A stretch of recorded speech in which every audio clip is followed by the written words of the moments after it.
Andrew, are you ready?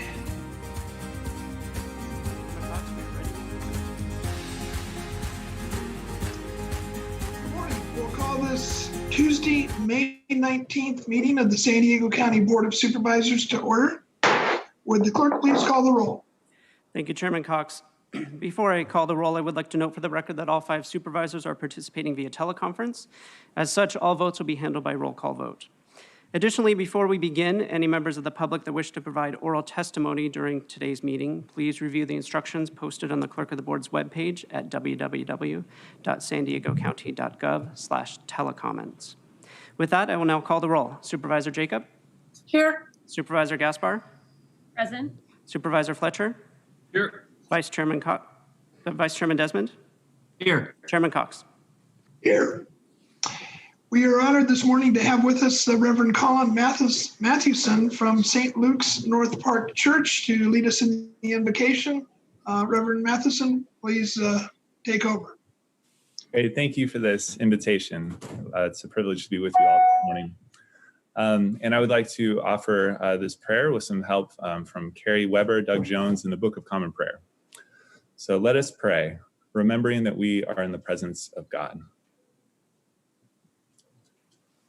Thank you for gathering us together this day, O God, this your people whom you love so dearly. You know that we as a county, country, and world struggle now under the great weight of pandemic. We have suffered grim losses of life and income, and we are increasingly uncertain about what comes next. Grant wise hearts and sound minds to our leaders at every level of government as they care for our lives and livelihoods. Give each of us a gentleness and graciousness with ourselves and each other, so that we may thrive in our relationships with those in our households and those we work and shop alongside. Move every human heart, that barriers which divide us may crumble, suspicions disappear, and hatreds cease, and that the sin of racism, however blatant or disguised, knows no future in this land. Protect the medically vulnerable, and help the rest of us to be mindful and vigilant of their needs so that they may remain whole. Be with the doctors, nurses, researchers, and all those who seek to heal those affected by illness and who put themselves at risk in the process. Be with those who show up day after day at all of our essential jobs. Be with all poor and neglected persons whom it would be easy for us to forget, the homeless and the destitute, the incarcerated and detained, those seeking asylum and those suffering from poor mental health, and all who have none to care for them. Help us to heal those who are broken in body or spirit and to turn their sorrow into joy. Be with those who suffer want and anxiety from lack of work.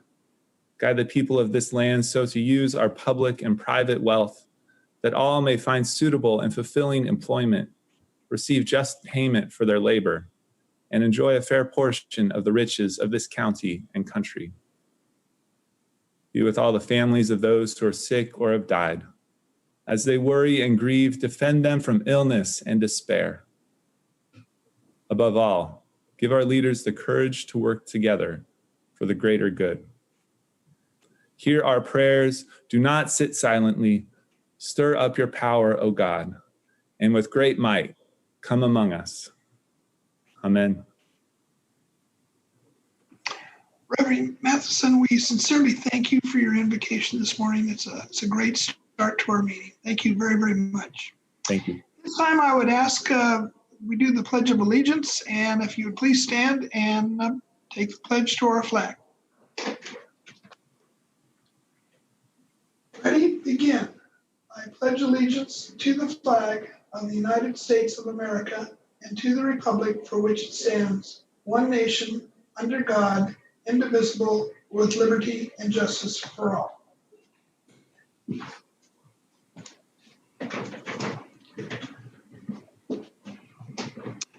At this point, we'll go ahead and proceed to public communications. Mr. Clerk, are there any items of public communication that you would like to read at this time? Thank you, Mr. Chairman. There are two comments submitted by the public on non-agenda items. The first non-agenda comment is from Michelle Krug. It reads, Nancy Garcia at AIS epitomizes excellence in customer service. Please allow voice-based public comment on non-agenda items. Jim Desmond's comments dismissing people with underlying conditions are very hurtful to people of my ilk. We are invisible enough in this society. Sheriffs who were not wearing masks were escorting people who are violating the law with no ramifications, should not get to choose when to enforce the law. Black and brown protesters at Otay receive citations and/or are arrested. The second comment is from Valley Rappaport. It reads, the Coronado Bridge just lost another life just now. The remaining e-comments, or about 120 e-comments posted under non-agenda public communication, were related to items on today's agenda. Those comments have been distributed to the board and will be filed with the appropriate agenda items. That concludes public communication this morning. Thank you, Mr. Clerk. We will now proceed on to the approval of the statement of proceedings for the meeting of May 5th, 2020. Is there any additions or corrections or a motion? Okay, I think I heard a motion from Supervisor Jacob, seconded by Supervisor Gaspar. Is there any discussion? Would the clerk please call the roll?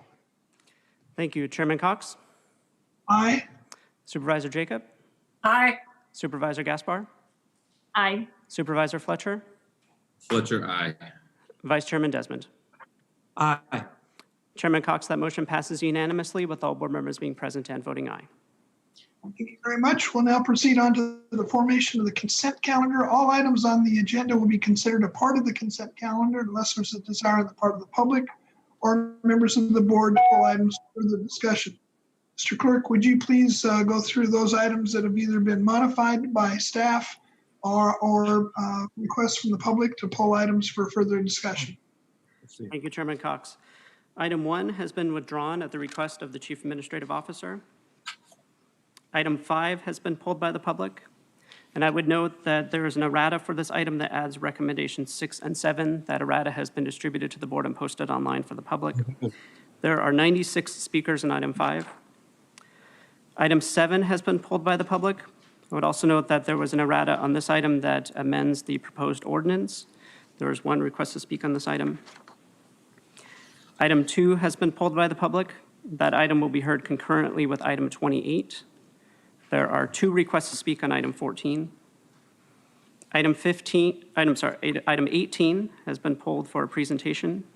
Item 19 has been pulled for a presentation. Item 26 has been pulled by the public.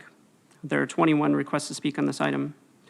Item 27 has been pulled by the public. There is 1 request to speak on that item. And item 28, which I mentioned will be heard concurrently with item 14, there are 5 requests to speak on that item. Item 30, or closed session matters, will be considered at the conclusion of the board's public session. All the remaining items on the Board of Supervisors agenda may be placed in the consent calendar for your board's consideration. Okay, let me go to my colleagues now and ask, starting off with Supervisor Jacob, do you have any items you wish to pull? Mr. Chairman, could the clerk go over those numbers because the clerk jumped back and forth? I think the clerk said item 2, but I think he meant item 14. Yeah, could we have the clerk go over the consent items again? Or the items pulled, excuse me. Be happy to. Item 5 has been pulled by the public. Item 7 has been pulled by the public. Item 14 has been pulled by the public. Item 18 is a presentation item. Item 19 is a presentation item. Item 26 has been pulled by the public. Item 27 has been pulled by the public, and item 28 has been pulled by the public.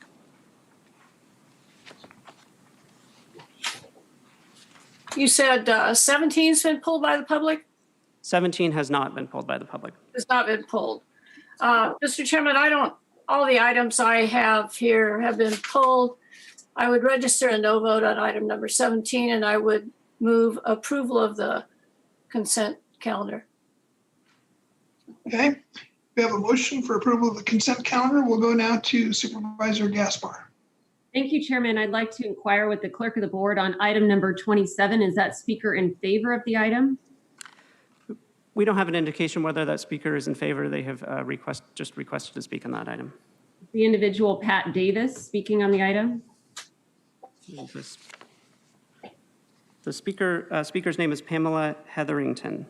Okay. The reason why I ask is it's tough for someone to wait through over 110 speakers on an item. If they were in support of the item, I just wanted to make the suggestion that perhaps the chairman hears that item first today. I wanted to make comments. I'll second the consent calendar. I want to make comments on item 15 first. This is the elimination of juvenile justice fees to support rehabilitative goals for youth and families. I'm pleased to partner with you, Chairman, on item 15, which will provide immediate financial relief to families whose child has been involved with our juvenile justice system. As a county, we continue to make meaningful investments to transform the culture that surrounds our regional juvenile justice system. After decades of punishment and incarceration, our probation department has been shifting our approach to one that is focused on family restoration, youth rehabilitation, and increasing positive youth and family experiences and outcomes. Yet for many families, they are still facing significant debt as a result of their child's incarceration, legal representation, and community supervision. In 2018, state legislation was enacted that eliminated many of these fees from being passed on to families.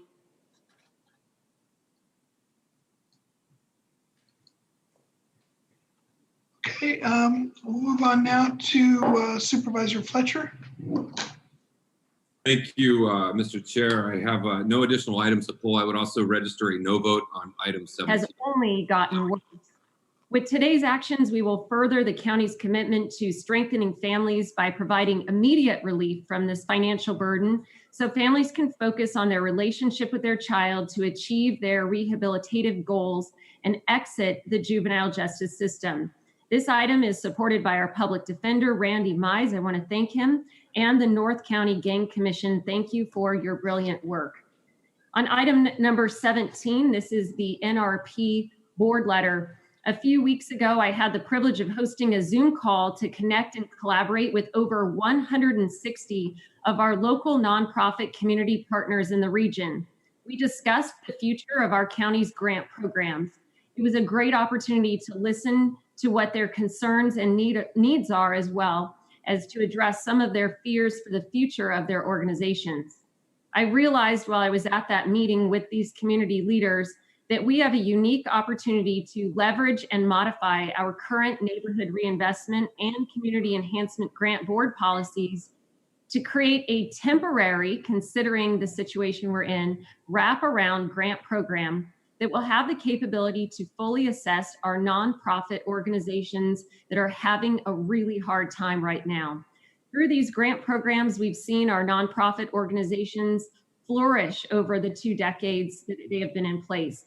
This is a temporary solution that will give our community partners the opportunity to thrive and succeed throughout this pandemic. We are going to need our partners strong in this community in order to recover. Since 1998, the County of San Diego has invested over $189 million back into our region's nonprofit organizations through these 2 grant programs. These grant funds provide financial support for essential programs, community outreach, vital services, and they help secure capital expansion projects. This opportunity to modify the current board policy is not meant to create a new normal, but to create sustainability and success for our region during a challenging time. And that concludes my remarks, and I second the consent calendar today, Chairman. Thank you, Supervisor Gaspar. I want to apologize, Supervisor Gaspar. I think we had a momentarily lapse and I thought you were done, so I interrupted a few of your comments on item 15, but I sincerely appreciate your co-docketing that item with me. So I apologize for the interruption. It was a brief interruption. I'll forgive you. You can bring some candy by the office. All right, I'll do it. We'll move on to Supervisor Fletcher. Do you have any items to pull or additional comments? Thank you, Mr. Chair. I have no items to pull and no comments to make. I'd like to register a no vote on item 17. Okay, we'll move on to Vice Chair Desmond. I have no items to pull. No comments? No, they've all been pulled, so I'll wait for them during the agenda. Thanks. Very good.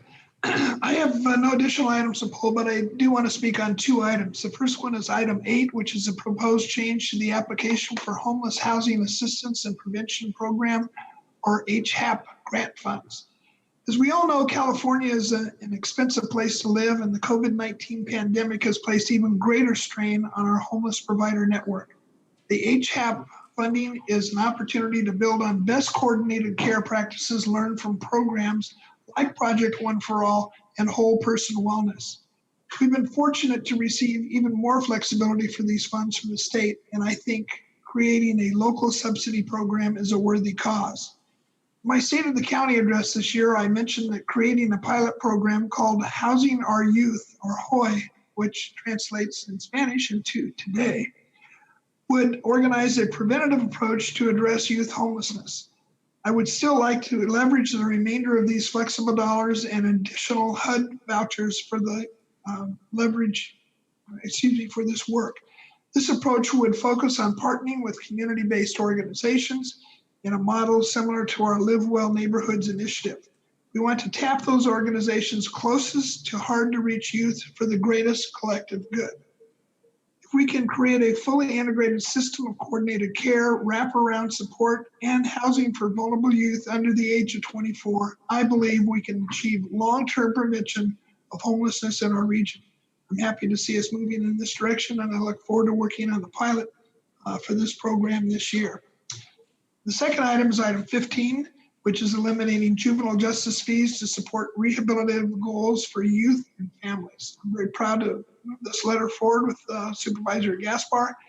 Also, during my State of the County address, it feels like it was eons ago now, but that's when I first discussed the intent to bring this item forward. Since 2011, our probation department has gone from a little over 7,000 youth in custody to under 2,700 youth in custody in 2019. Having a smaller number of youth in our custody is an achievement, but how we adjust to the decrease in population will be our next accomplishment. As a county, we are switching our focus from detention to community-based and front-end services that will serve youth closer to home and not in detention. We are also redesigning our juvenile hall to create rehabilitative campus-like settings to support positive youth development. Our public safety group and probation departments have been on the forefront of these transformational efforts. Their willingness to embrace new programs like the Choice Program and apply national best standards has made a difference in the lives of youth and families throughout San Diego County. These are significant steps that bring us in alignment with best practices throughout the country, and I want to continue that forward momentum by taking this action to eliminate debts that have been burdening families for far too long with no public safety benefit to show for it. Today, we will find ourselves in public health crisis that has caused significant financial hardship for these families, many of whom already live below the poverty line and may now also be out of work. The recommendations in this action would allow us to provide relief for those who have had to choose between paying debt or supporting their families at the onset of this crisis. These debts comprise an insignificant portion of public safety group revenue, but their elimination will provide substantial relief to families who need it most. I'm very proud of what we have accomplished as a county so far, and I know we have much to look forward to in the years ahead, and I certainly hope you will all join me and Supervisor Gaspar in support of this item. That concludes my comments. Let me go to the clerk and ask the clerk to go ahead and identify those items that we'll be voting on the consent calendar. Thank you, Chairman Cox. We did receive a note that there was a request to speak on item 17, so that item will be pulled for discussion. I'll go over the items that are pulled for discussion one more time. Item 5, item 7, item 14, which will be heard concurrently with item 28, 17, 18, 19, 26, 27, 28 will be heard with item 14, and item 30 are closed session matters. Okay, we have a motion from Supervisor Jacobs, seconded by Supervisor Gaspar. If there's no further discussion, would the clerk please call the roll? Thank you, Chairman Cox. With that motion, item 15 introduces an ordinance amending the San Diego County Administrative Code relating to juvenile delinquency fees. With that, Chairman Cox. Aye. Supervisor Jacob, Aye. Supervisor Gaspar, Aye. Supervisor Fletcher, Aye. Vice Chairman Desmond. Aye. Chairman Cox, that motion passes unanimously with all board members being present and voting aye. Okay, we do have some items that are going to have a significant number of speakers. And I think what I would like to do this morning is to go ahead and hear item 5 first. And then we will combine the speakers on item 14 and 28 because that directly relates to item 5, COVID-19 efforts. And then we'll try to pick up as many of the other items as we can before we break for lunch. We do have items 18 and 19, which we will definitely hear after lunch. Those are both staff presentations, which at this point I don't think have any speakers at all. And we'll try to get through all the other items this morning if we can. And again, we do have a lot of speakers, but we'll go ahead and start first with the staff report on item number 5. And I believe to get us started on that, we'll be calling on Don Sawyer, who is our Assistant Chief Administrative Officer, but has been doing a magnificent job as the COVID-19 Incident Commander and or head of the command. So we'll go ahead and start with the staff presentation on that. And Don, if you would go ahead and take it away. Mr. Chairman, before Mr. Story begins the presentation, I would like to note for the members of the public that wish to speak on this item, please dial into the conference line now using the instructions that were provided to you, and you'll be muted until it is your turn to speak. Thank you. Good morning, Chairman Cox and members of the board. Since we last came to your board on May 5th, we continue our efforts to slow the spread of COVID-19. Today, Dr. Wooten will provide an update on our local public health data. Nick Mascione will provide an update on our test, trace, and treat, or T3 strategy. Helen will discuss our reopening strategy proposal, including county operations, and our Assistant Incident Command Finance Chief, Andy Pease, will finish up with an update on the CARES Act framework and our forecasted financial outlook. We'll start with our public health update. Dr. Wooten, take it away. Thank you, Don. With the tremendous efforts by the T3 testing efforts, the number of COVID-19 cases in San Diego County continues to grow. This table provides a summary of the total positive cases with a breakdown of age, hospitalizations, intensive care unit admissions, and death. As of yesterday, the county has a total of 5,946 positive cases. Still, about approximately 52% of the total numbers are between the ages of 20 to 49 years of age. The gender statistics remain the same, 49% female and approximately 51% male. 1,115 or 18% have been hospitalized.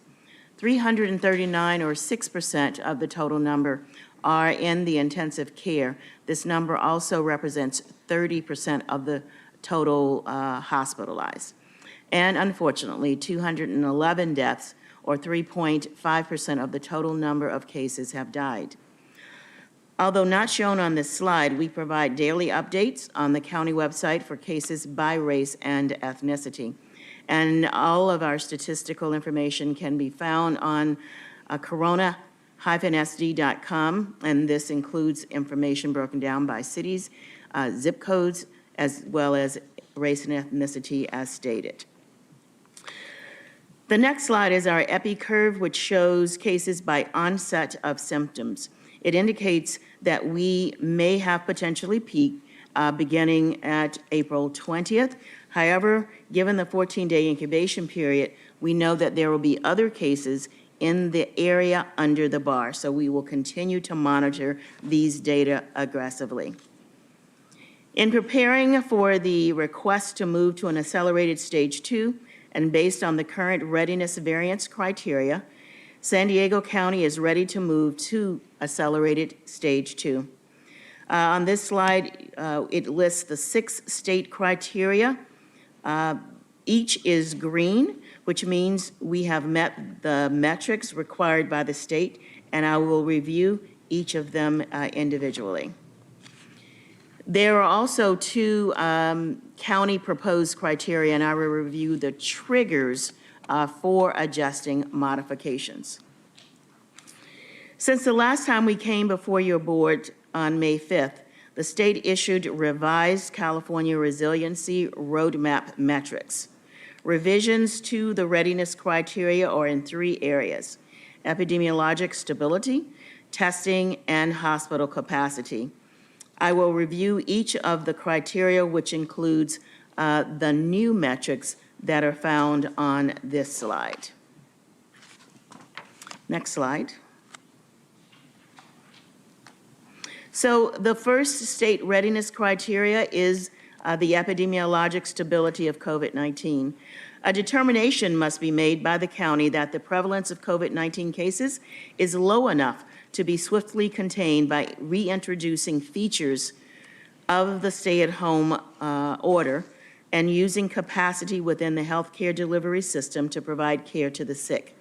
This criteria has two requirements, and you need only pick one. The requirements include daily percent of change in the total number of hospitalized COVID-19 positive patients averaged over a 7-day period. That should be no less, should be 5% or less. Again, 5% or less.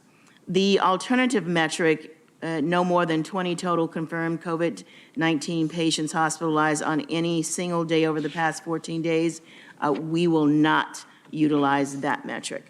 So the county is focused on the first requirement, which shows currently in, and I'll review it in the next slide, but we, for May 17th, had a negative 0.6% change average over the last 7 days, as demonstrated on this next slide. In this slide, the bars represent the daily number of hospitalizations.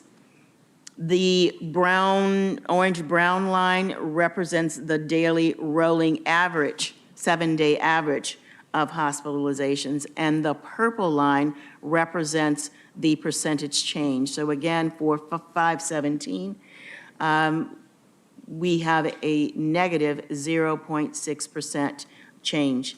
This metric also aligns with the federal gating criteria number 4. In the next slide, the next criteria under epidemiologic stability is a 14-day cumulative COVID-19 positive incidence of less than 25 per 100,000, or testing positivity over the past 7 days of less than 8%. And again, the metric at the bottom is the metric that we are going with. For context, we have provided the information related to our total number of cases and what our rate would be, and that would be 178.2 per 100,000 population. So again, the metric for this second determination is testing positivity over the past 7 days of less than 8%. From May 11th through May 17th, the percentage change for May 17th was 3.3%, and we can see that on the next slide. 3.2%, sorry.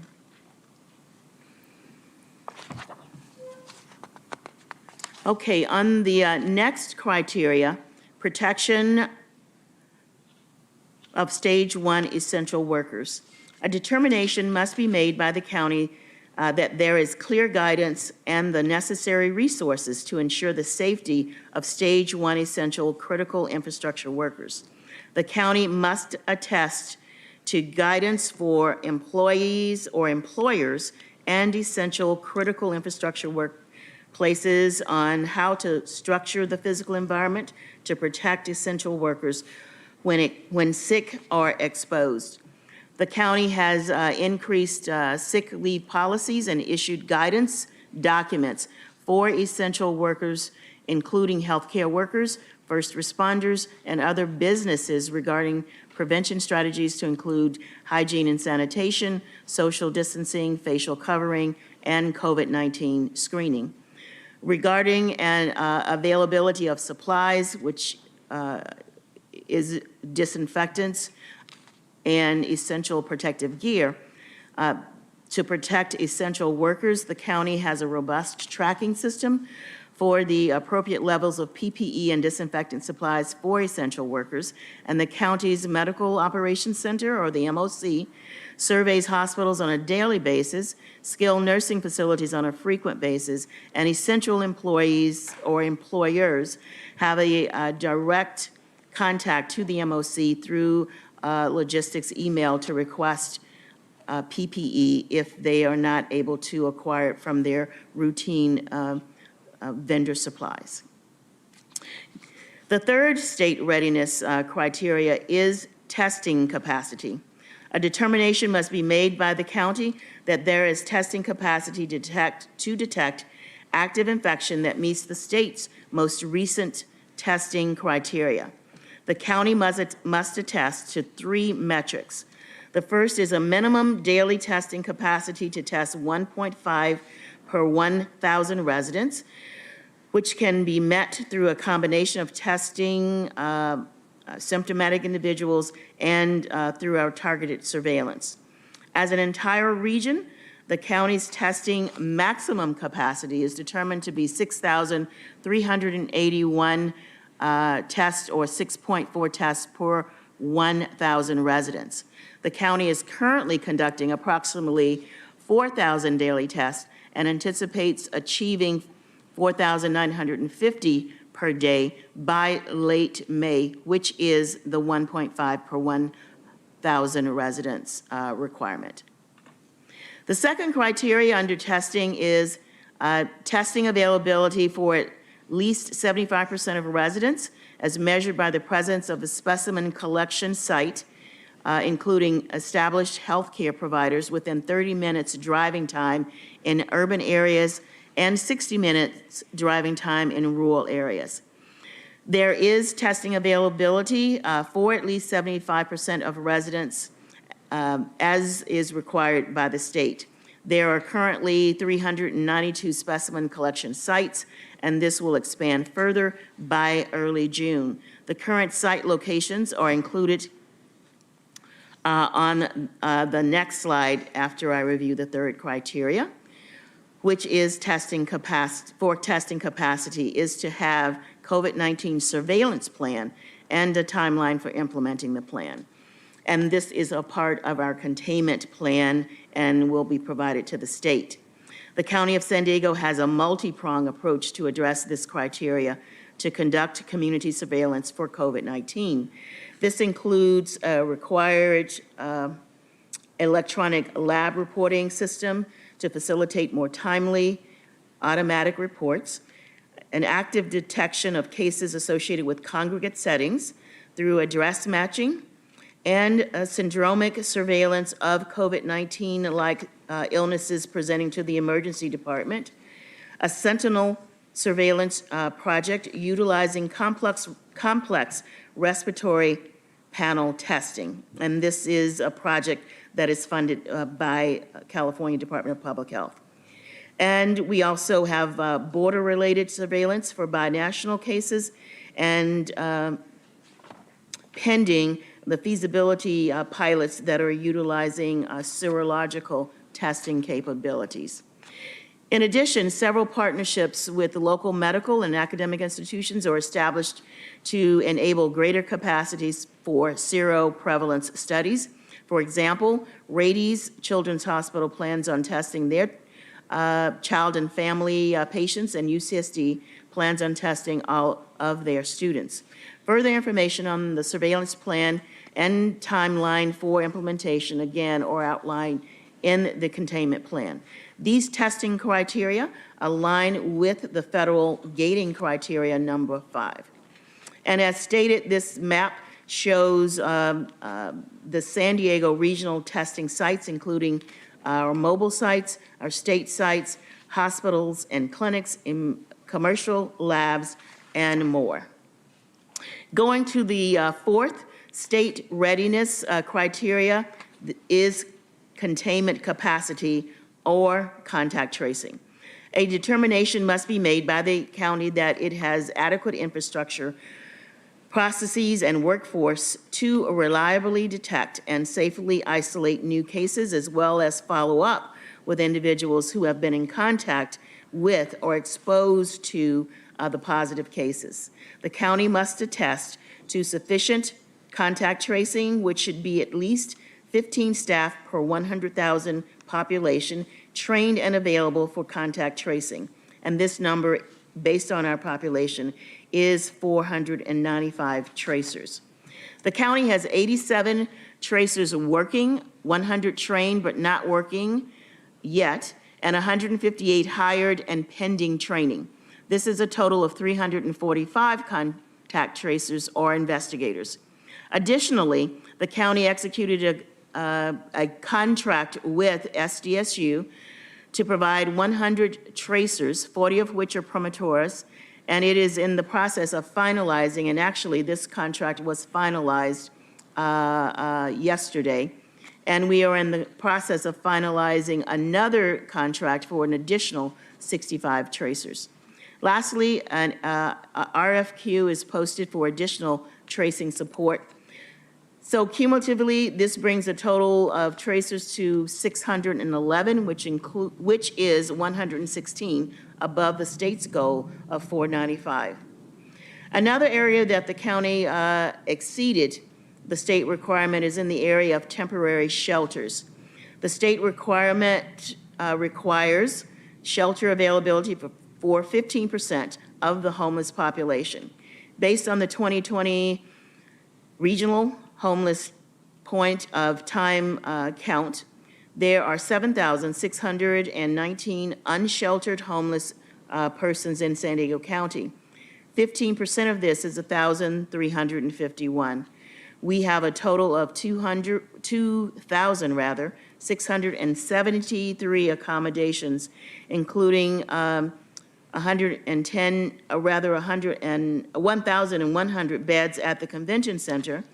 Our public health hotels, which includes 1,351 beds, and a vulnerable populations hotel, which is 222 beds.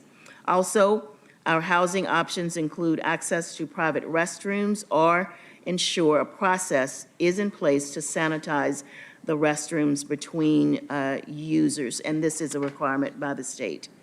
These metrics also align with the federal gating criteria number 5.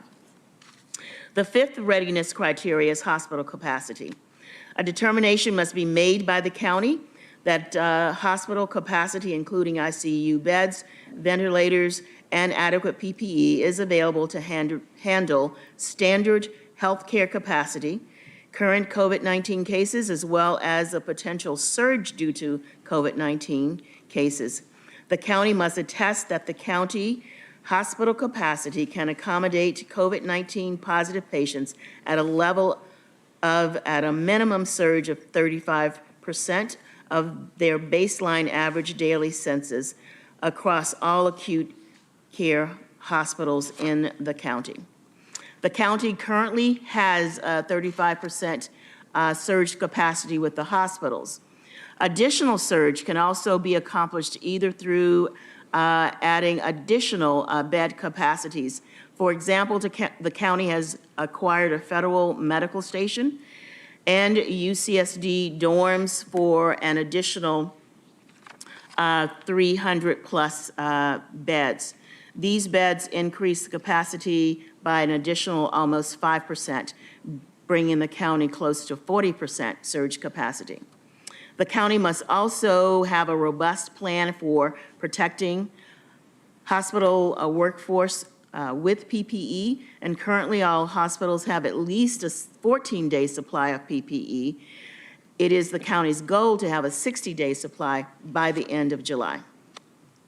The next slide shows that as of May 17, which was yesterday, the current total hospital capacity is 6,079 beds with 3,926 beds occupied.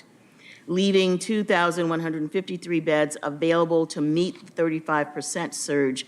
And then we have the additional surge exemplified by the examples I shared with you.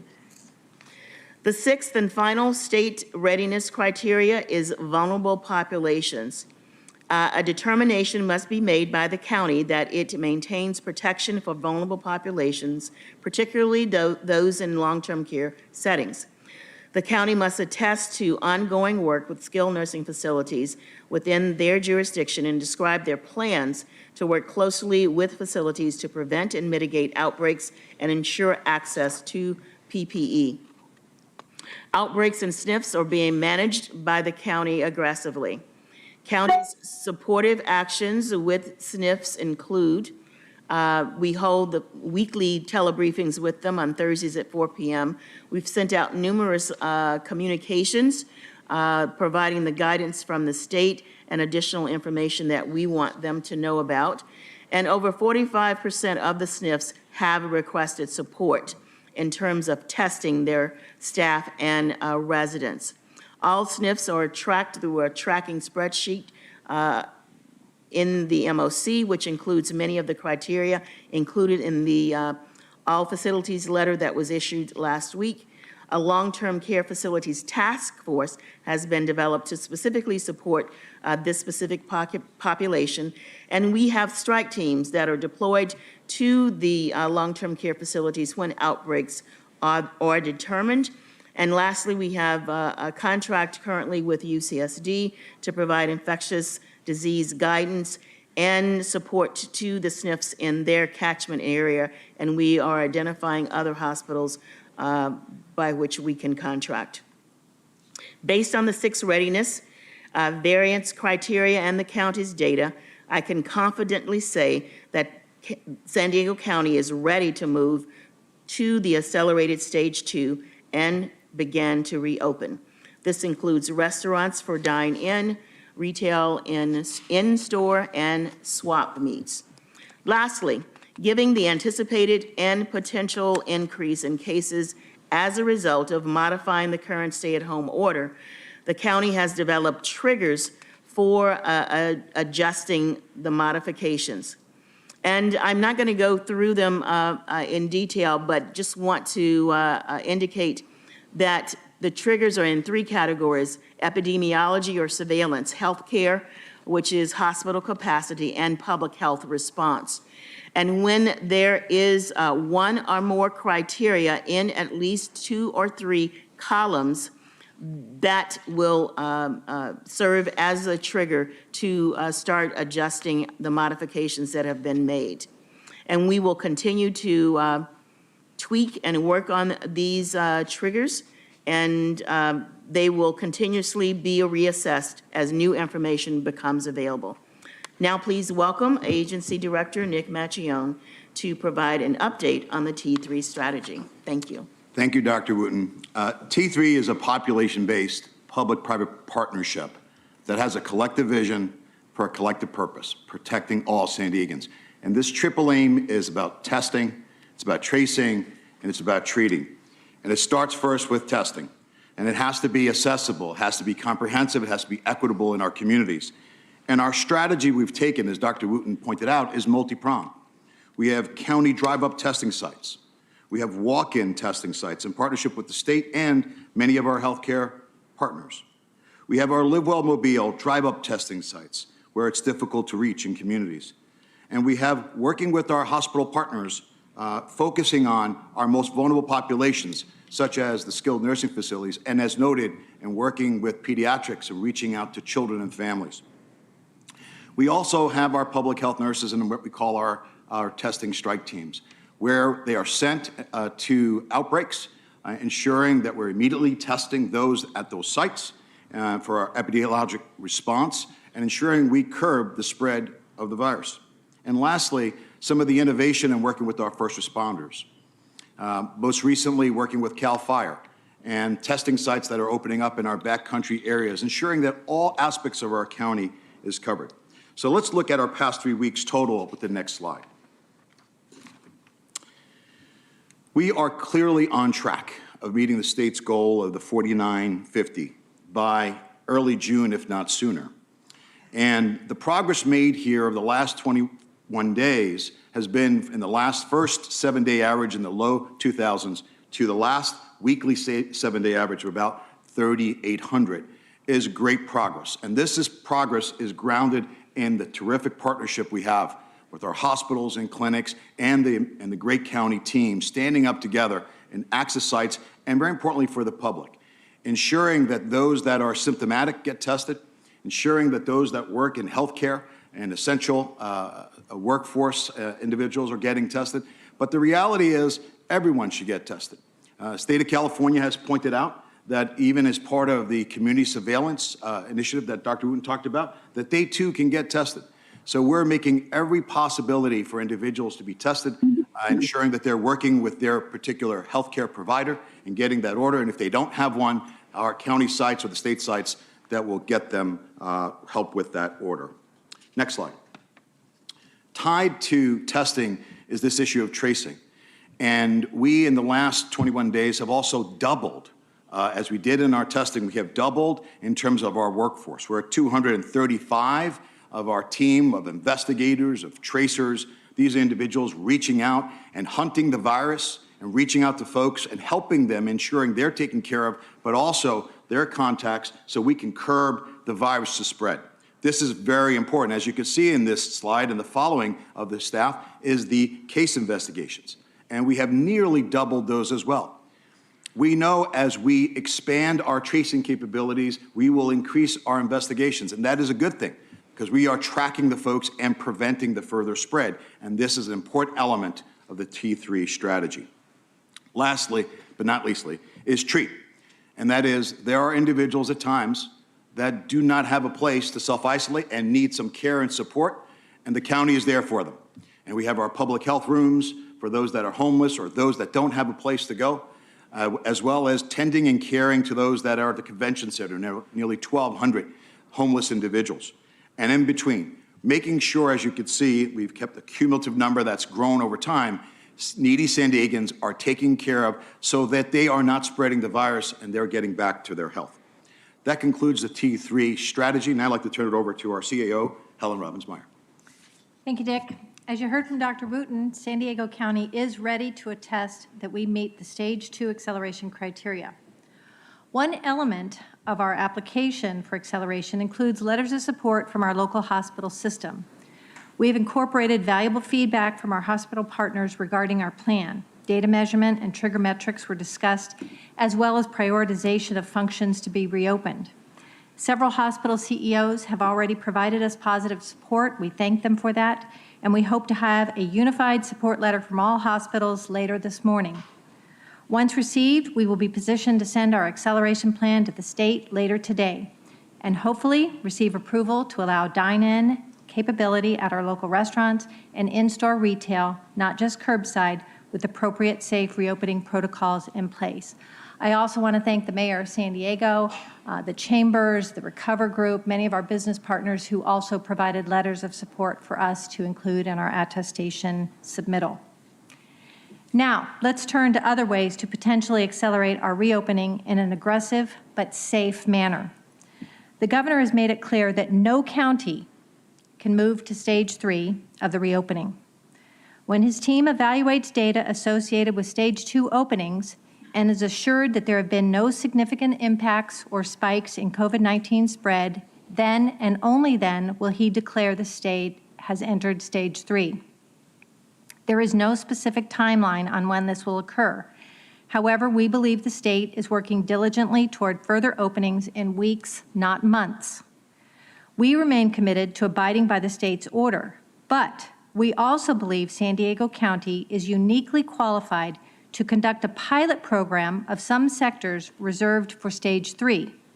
We have robust capacity across our hospital system and have skillfully managed non-San Diego case challenges presented by cruise ships, surges in the Baja region, foreign nationals and State Department personnel brought back to the United States for quarantine and treatment at Miramar, all while serving our own residents. We have repeatedly been praised by Sacramento for our thoughtful and measured outbreak response, including pointing to San Diego County for some of our best practices for other counties to model. Therefore, we have prepared a proposal to send to the California Department of Public Health and the Governor's Office, which outlines a few areas where we could begin a gradual reopening. We socialized this idea last night with the state, and although they did not embrace it fully, they indicated a willingness to at least review our proposal. In choosing what areas to include in our pilot, we considered input from hundreds of citizens, thank you for your letters, local business owners, feedback from other jurisdictions, hospitals, and sector partners. This slide provides a summary view of what is included in the governor's staged openings. We have inserted the middle column in this graphic to specify several Stage 3 activities that we believe could be opened safely in our pilot program. The first you see there is research labs, and this came directly from some of our hospital partners, particularly UC San Diego, who identified very important college and university functions and students in their research labs. And so we believe pulling those out of colleges and universities would be a very helpful progression for our region, and also something that we could certainly safely monitor for a safe reopening. Next, again, from our hospital partners and many of our community members, therapeutic and peer support groups. There are gathering limitations still in the state order. However, we believe that safely 10 people or less could gather in these individual therapy support groups. These are absolutely critical for individual health of these groups. So we would propose putting that also into our pilot. The third item there is a modified youth sports and clubs framework. It is very important for the health of our kids to get back out into the outdoors and to have some physical activity. So we have, with the help of Supervisor, I almost said Slater Price. I apologize to that. Supervisor Gaspar, you have led a tremendous group there in working together with our partners to develop a framework that could safely get kids out onto the field in a socially distanced setting, non-contact sports, not games. We're not talking about games. We're not talking about spectators, but to have kids out there in a safe manner to get some physical activity. So that is also included in our pilot proposal. We also have some personal services that would limit contact and capacity. So we believe that piloting salons with a 25% capacity and appointment-only limitations, and some of our fitness facilities, again, with appointment-only and 25% capacity, we believe we could do that very safely. The next item would be some pool capacity. Again, HOA, apartments, condo pools with a limited capacity. We believe that water is safe with extra sanitation on certain steps and things, coping and things around the pools. We believe you could safely enter the water in a very controlled, limited capacity. And then the last item that you see there is outdoor religious services. We have certainly heard from many people how important it is to get back to church. We do have concerns on outbreaks that have occurred in services, but we believe that we could safely, with social distancing, monitor that and allow some outdoor religious services to take place. So those are items that we have identified as a potential pilot, and we are prepared to send that up to the state later today in hopes that they would consider approving us to get a little bit of a start on testing these things before waiting for the whole state to move to stage 3. Again, I cannot say that the governor will approve this pilot, but if he does, or even if he approves some but not all of it, we would propose immediate implementation, and we would clearly monitor and enforce that so that we could ensure the safety reopening of these functions. Next slide. Before I turn this over to Andy Pease for a quick update on the CARES Act, I do want to touch briefly on let you know that our county government is reopening as well. Several of our public counters are open, and more will be opening 1 June. Drive-by and lobby service will be utilized in some departments, while others will continue to telework. please check the county website for specific department by department opening details. The timeline on the left of this slide shows you some of the things that will be reopening. I do want to mention that the public meetings will continue to be virtual, again, because of our limitations on gatherings. Next slide. I'd like to reassure employees as well as the public that as we do move to safely reopen county facilities, we are taking these things very seriously. We are maximizing telework. We're implementing sanitation protocols at all of our work sites. We're ensuring that required PPE is available for applicable employees. We have initiated employee temperature and symptom screenings at all of our open county facilities, modifying physical work sites and practices to make sure that we can socially distance. We are obviously meeting with labor and management to communicate these safe reopening plans, and we are posting the safe reopening plans at all of our county facilities for employees to view as well as members of the public. It is really, really important that our public understand that it is safe to come to a county facility. We are ready to safely serve our residents, and now with that, let me turn it over to Andy Pease to touch on the CARES Act. Good morning. Recommendation 3 of today's board item is to adopt a CARES Act allocation and reporting framework. As a reminder, on April 22nd, the County of San Diego received $334 million of the CARES Act Coronavirus Relief Fund to address costs due to the impact of COVID-19. Now, these CARES Act dollars can be used for any necessary expenditure incurred due to this public health emergency. The CARES Act framework we are putting before you has 4 primary areas: $175 million for public health emergency response, $100 million for T3, $5 million for child care vouchers, and $54 million for future policy allocations. Currently, we are projecting at spending for our public health response and various T3 efforts close to $100 million by June 30th, which is the close of our fiscal year. We expect we will continue to spend a significant amount of money in these areas through the end of the CARES Act funding timeframe of December 30th, 2020, which is why we are recommending that the majority of these funds, $275 million, be set aside for our public health emergency response and T3 efforts. For public health emergency response, these are the costs associated with the actions necessary to address the COVID-19 pandemic, including acquisition of equipment, ventilators, PPEs, other medical supplies, the cost for staff, nurses, doctors, clinicians, and other public health professionals, behavioral health staff, social workers, administrative support staff, including for our medical operations center, our emergency operations center, and so on. It includes costs for homeless efforts, food delivery services, and other safety net services, as well as enforcement efforts to ensure adherence to the public health orders, including for first responders, telemedicine, communication, outreach, education, investments in IT and telework equipment, and other essential investments as allowed under CARES Act guidelines.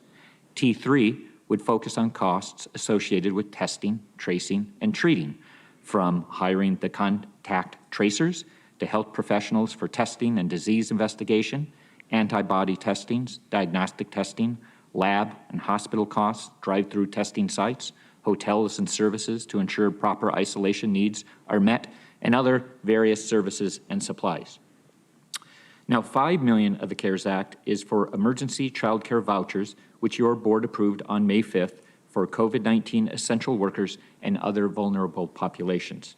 If we allocate the $175 million, the $100 million, and the $5 million accordingly, that leaves about $54 million still available to be allocated based on policy decisions by this board.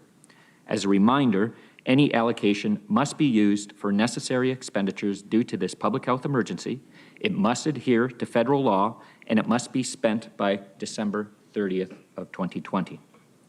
Now, also for your consideration, there are 2 proposals that have yet to be approved, but could bring additional dollars to the San Diego region. First is through the state. Last Thursday, May 14th, Governor Newsom released his May revise on the proposed state budget for next fiscal year. In his proposal, he is recommending allocating $1.3 billion of the state's share of their CARES Act funds to all 58 counties to address the public health, behavioral health, and other health and human service needs that have arisen as a result of the COVID-19 pandemic. As reflected in the published May Revise, if adopted, the County of San Diego would receive $54.2 million of these funds. Now, in addition, the governor is proposing allocating $450 million to the smaller cities across California that did not receive a direct CARES Act allocation, in which we have 17 of those cities in our county. And cities are, quote, advised to prioritize these dollars, end quote, for use towards homelessness and public safety. The May Revise did not provide a city-by-city specific breakdown of how they would allocate the $450 million. Now, we did our own calculation based on if it was allocated by population. So nothing is certain that it would be the methodology they used. That is not the methodology they used for allocating to the counties. But if they use that, then we would estimate our 17 cities could receive approximately $25 million. Now, let me note that the May Revise is a proposal. It is not a certainty, and we'll know more in June as the legislature is required to submit a balanced budget for adoption to the governor by June 15th. The second major proposal for consideration is the HEROES Act. This is a $3 trillion federal stimulus package passed last week by the House that, among other things, includes $375 billion in direct allocations to all counties and all cities in the nation, of which $250 billion would be sent within 30 days of enactment, and then another $125 billion 1 year later. These dollars would have no end date for spending, and they can be used for revenue shortfalls, which the CARES Act cannot. This bill does not appear to have bipartisan support in the Senate, nor with the President, so the HEROES Act, as it stands, is unlikely to pass. We are actively monitoring these state and federal actions. Continue to keep your board updated. And with that, I'll now turn it back over to Don Stoyer to close out today's presentation. Thanks, Andy. In addition to receiving today's update, we recommend your board take the following actions with respect to this item. Ratify all actions previously taken in response to this local health emergency and local emergency. Adopt a CARES Act allocation and reporting framework. Adopt a resolution entitled, "A Resolution of the Board of Supervisors of the County of San Diego ratifying and authorizing the waiver of fees for building permits and plan check services as directed on May 5th, 2020, and take any other action necessary to address the COVID-19 pandemic emergency response."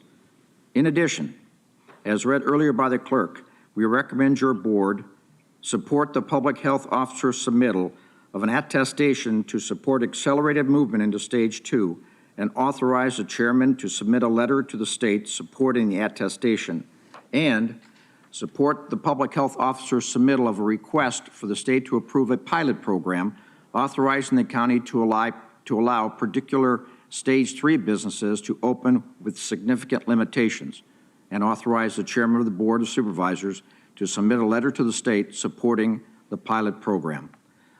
Subject to your questions, this concludes our presentation.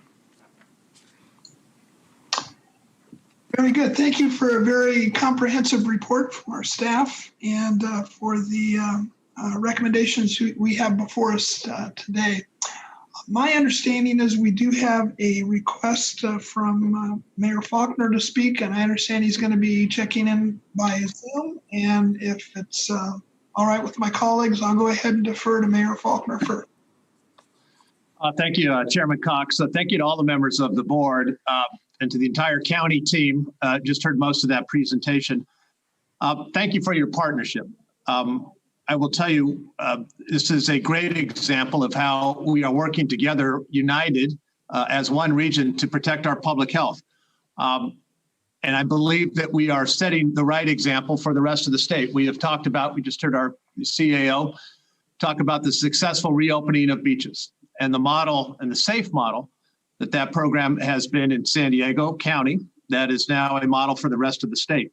The work that we have done, our Recover Advisory Group, with business associations represented all throughout the entire county in that region, with one goal. How do we open safely? How do we keep our employees safe? And obviously all of our customers safe. Of course, we have been urging the governor to rethink the metrics that would allow our counties to have an accelerated reopening. And yesterday, of course, we received good news. I believe the governor really heard our call, and that released that new criteria, I think represents all of the great work that we have done in San Diego County and the fact that we have taken this very seriously and San Diegans have continued to follow the rules. It's very welcome news that we've heard from our public health officer today that we are qualified and meet those new requirements to take the next step. We are ready. And I'm very confident that we can go further. The outline that we saw on the pilot program for phase 3, I think makes all the sense. And all the parameters that are put together on that, I think we have a real opportunity once again as a county to demonstrate that leadership and to help open some of those businesses in phase 3, such as hair salons and others that people are ready to go and utilize, and to utilize. Small businesses are ready to get back on their feet. We've heard that very, very clearly. And so I just want to thank every member of the board for all of your hard work and all of your support. I can tell you the fact that we have really set during this pandemic to work as one region is incredibly important. That is not the case in other parts of the state. But I think we have really tried to set a real example of doing it right, doing it based on health, doing it based on science, and doing it based on metrics. So I'm in strong support of the item before the board today. And again, I thank you for your partnership and your leadership. Our region is ready to get back to work safely. Thank you, Mr. Chairman. Well, thank you very much, Mayor Faulkner. I sincerely appreciate the collaboration and cooperation we've had from the city of San Diego and the task force that you and I set up on the Recover Task Force. I think has done an admirable job in providing some excellent recommendations, which actually are being incorporated into our accelerated plan. I also want to thank the city of San Diego for, we didn't even get a chance to get the letter out to you requesting you to match our child care funding of $5 million. I think you did it within a day or so after we did. And I know that that's gone a long ways to help meet the needs of people in our community needing childcare. So thank you very much for your help and cooperation from the city of San Diego. Sincerely. Great partnership. Thank you.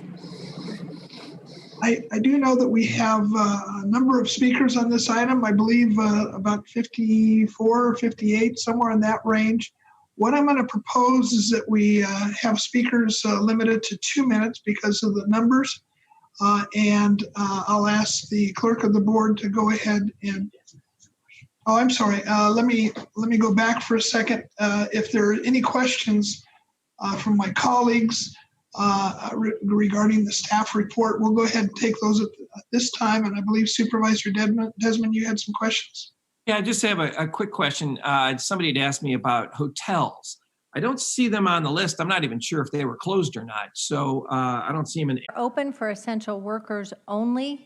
So there are a number of hotels that have personnel staying in them that are involved in the response. But hotels and tourism is at one of the later stages, most likely stage 4. And the governor has made it very clear that tourism right now is not welcome in the state. So we have not put that into our pilot. Thank you. Well, and I'm not necessarily the pilot, but and I guess we could get clarification, for the hotels, what state, if it is stage 3 or stage 4. So that's all I meant. Thank you. Okay, are there any other questions of staff before we get into the public testimony from my colleagues? Supervisor Gasper, I saw your hand up. Is that for after the public comment? No, Chairman, I'm happy to speak after the public. Okay, very good. Then we'll go to the public comment. I'll ask the clerk of the board to call up each speaker. I would remind the speakers that you're going to be limited to 2 minutes. So we would ask you not to be repetitive to the best of your ability, but we'll get right into the public comments at this time. Thank you, Chairman Cox. I will note that we have received 637 e-comments on this item. Those have been distributed to the board and posted online. We have 55 callers on the line to address the board. We'll be calling speakers by the last 4 digits of their phone number. You'll hear a notification that your call has been unmuted, and each caller will be asked to state their name for the record, and you will have 2 minutes to address the board. When you hear this beep, That means your time is up, and please conclude your comments at that time. I remind the public speakers that they should mute their TV or their live video stream before they begin speaking. And I'll turn it over to Aaron to identify our first caller. Thank you. Our first caller is San Marcos Mayor Rebecca Jones. Thank you very much. Thank you, Chair Cox, and the other supervisors, Jacob, Desmond, Gaspar, and Fletcher, for allowing me to address you today. I appreciate the efforts of all county staff, especially our healthcare team. Our businesses are hurting. The fear in the faces of our community is heartbreaking. They are fearful of both COVID-19 and the ability to provide for their families. A roof over their head, their basic needs. They need help. The mental health of our struggling communities are real. My hopes today are that we continue to move forward to the accelerated schedule to get our communities back working and keep them safe. Our safety and the opportunity to provide for ourselves are vital to our all well-being for our future. We need to continue to fight for autonomy regionally. It's so important. Thank you very much for your leadership and your strength during this extremely difficult time. We will get through this together. And thank you, Mr. Chairman. Thank you. Our next speakers require Spanish translation, so they will each get 2 minutes to speak, followed by 2 minutes for the translator. So I'm going to go ahead and unmute the translator. And then our first Spanish language speaker is 1135.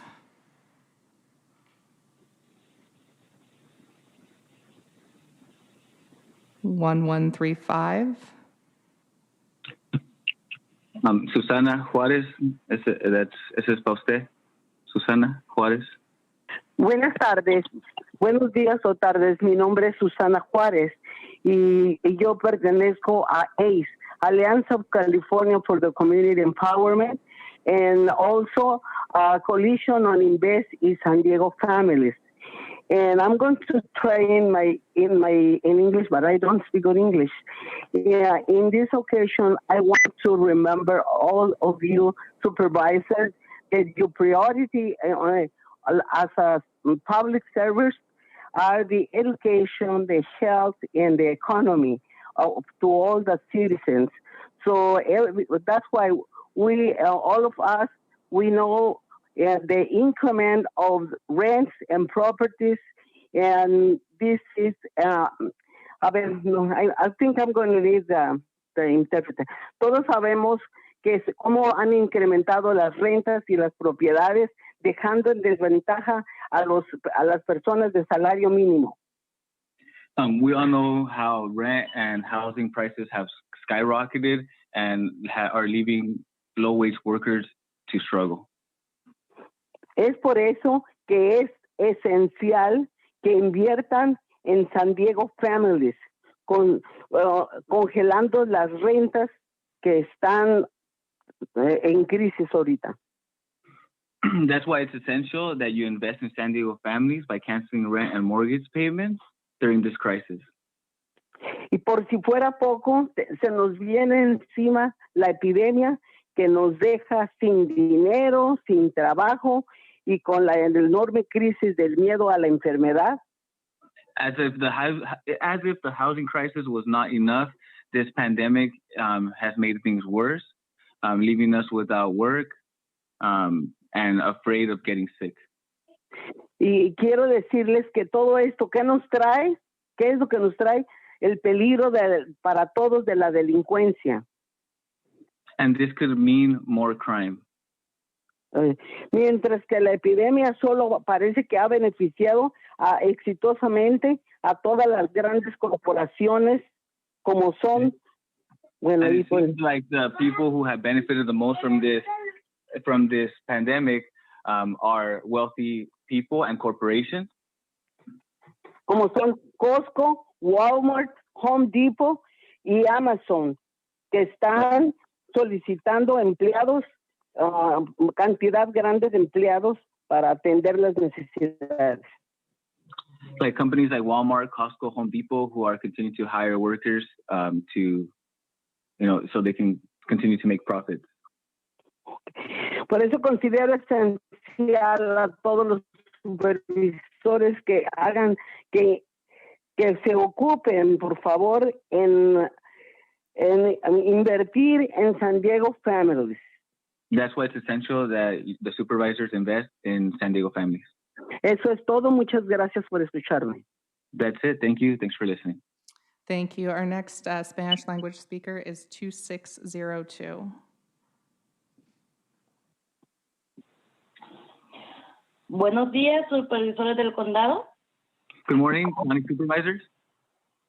Mi nombre es Flor Velázquez y soy parte de la organización ACE y ISDF. My name is Flor Velázquez, and I'm part of ACE and ISDF. Soy madre soltera y les doy a saber que he sido afectada en mi trabajo por el coronavirus. I'm a single mom, and I want to let you know that I've been affected at my workplace due to the coronavirus.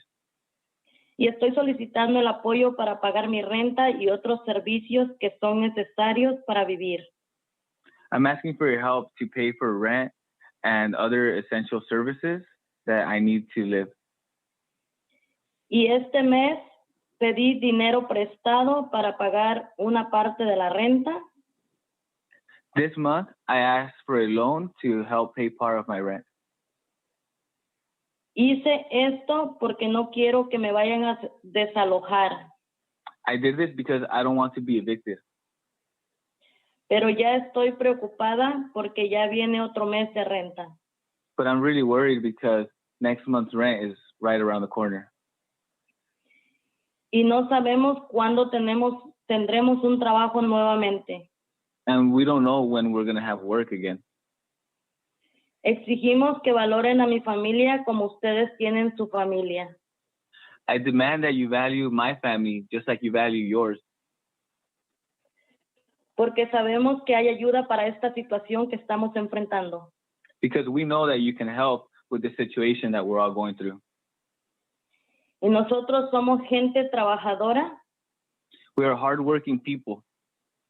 Y aportamos mucho al país. And we bring a lot to this country. Pero nuestros salarios son muy bajos. But our wages are way too low. Y no tenemos un ahorro. And we don't have savings. Y por eso estamos exigiendo el apoyo. And that's why we demand this help. Para las familias más vulnerables del condado. For the most vulnerable families in the county. Para asistencia de la renta y para las necesidades para vivir. For rental assistance and other basic needs to live. Es todo. Muchas gracias por escucharme y que tengan un buen día. That is all. Thanks for listening, and I hope you have a nice day. Thank you. Our next Spanish speaker is 3083. Sí, buenos días. Good morning. Sí, mi nombre es María Flores y pertenezco a la organización Alianza de Californianos para el Empleo y Apoderamiento de las Comunidades. And I'm part of ACE, the Alliance of Californians for Community Empowerment. Estoy llamando para darles saber que necesitamos un apoyo para pagar nuestras rentas. I'm calling to let you know that we need help to pay our rent. Y es que por motivo del coronavirus hemos perdido nuestros trabajos. Due to the coronavirus, we have lost our work. Y no contamos con recursos con nuestras viviendas. And we don't have enough resources for our housing. Queremos que nos ayuden porque sabemos que no vamos a volver a trabajar pronto. We want you to help because we know that we're not going back to work anytime soon. Y somos trabajadores de bajos recursos, necesitamos una vivienda digna para nuestras familias. We're low-income workers, but we deserve dignified housing for our families. En nuestra comunidad, la ayuda que nos ofrecieron es que no vamos a pagar por ahora. In my community, the help that we have is that we don't have to pay right now. Pero se nos va a acumular para los siguientes meses. But this debt is going to accumulate in the next few months. está más difícil sin trabajo. This is way harder without work. Exigimos, sabemos que hay fondos para estas crisis que estamos enfrentando. We demand this help because we know that there's resources for this. Para nosotros que trabajamos limpiando casas, no tenemos ningún tipo de ayuda. For those of us who work cleaning houses, we don't get any type of help. Solo como estas organizaciones que nos apoyan y nos han dirigido a algunas otras organizaciones. The only help we've gotten is from nonprofits who have been able to help and connect us with other nonprofits. Exigimos nos hagan el favor de ayudarnos, ya que pues no sabemos cuándo vamos a volver a trabajar. We demand that you help us because we don't know when we're going to go back to work. Muchas gracias por su atención y que tengan buen día. Thanks for your attention, and I hope you have a nice day. Thank you. Our next Spanish speaker is 3190. Buenos días, José. Buenos días. Buenos días, Raúl. Good morning. Mi nombre es Raúl del Toro. My Soy name is miembro de Raúl ACE, del Toro, and I'm a member of ACE. la coalición del Movimiento de las Familias de San Diego. And I'm part of the Invest in San Diego Families Coalition. Yo nada más quiero pedirles que tomen su tiempo en decidir cuándo abrir la economía. I want to tell you to please take your time when deciding when to reopen the economy. Es muy importante que la gente esté bien y no la economía. It's more important that the people are okay and not the economy. Yo vivo en National City, una de las ciudades más afectadas por el coronavirus. I live in National City, one of the most affected parts of the county due to the coronavirus. El 20 de marzo fue diagnosticado positivo con el coronavirus y fue una experiencia increíble que solo la persona que la vive la puede contar. On March 20th, I was diagnosed with the coronavirus. And it was an incredible experience that only one that has had it can really describe it. Algunas personas les afecta de diferente manera. Yo en cierto momento sentía que moría. It affects everybody in different ways. When I had it, there was moments where I felt like I was going to die. Y con la fiebre mi cuerpo sentía que se quemaba por dentro. My fever was so high that I felt my body was burning from the inside. Pero gracias a Dios pude superar y eso me da la experiencia para poder contar lo delicado que es esta enfermedad. But thank God I was able to get past it. And this gives me the experience to be able to talk about how serious this virus really is.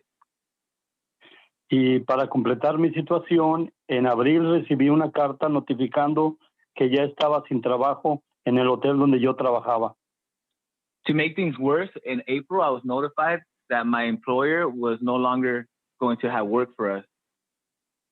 No pude pagar mi renta del mes de mayo y yo sé que no sé cómo pagar la de junio. Y aunque estoy recibiendo mi desempleo, no es suficiente. I wasn't able to pay my rent in May, and I don't know how I'm going to do it in June. And even though I'm getting unemployment, it's not enough. No debería tener que escoger entre comprar comida o pagar mi renta, ya que mi esposa también fue diagnosticada con el coronavirus. I shouldn't have to decide whether I'm going to buy food or pay the rent, especially since my wife also has the coronavirus. Consideren esto y gracias por escucharnos. Please consider my testimony and thanks for listening to us. Thank you. Our next Spanish language speaker is 5302. Buenos días. Mi nombre es Miriam Goff. Soy miembro de ACE y de la Coalition Invest in San Diego Families. Quiero pedirles que... Good morning. My name is Miriam Goff. I'm a member of ACE and the Invest in San Diego Families Coalition. Quiero pedirles que apoyen la cancelación de rentas e hipotecas y que inviertan en protección para inquilinos como asesoría legal y apoyos económicos de emergencia para las familias que lo necesitan. I want you to support canceling rent and mortgage payments and invest in tenant counseling and rental assistance programs to help families in need.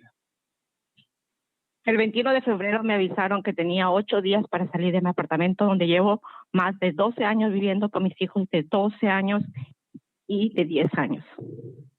On February 21st, I was notified that I had 8 days to move out of my apartment where I had lived over 12 years with my 2 kids who are 12 and 10 years old.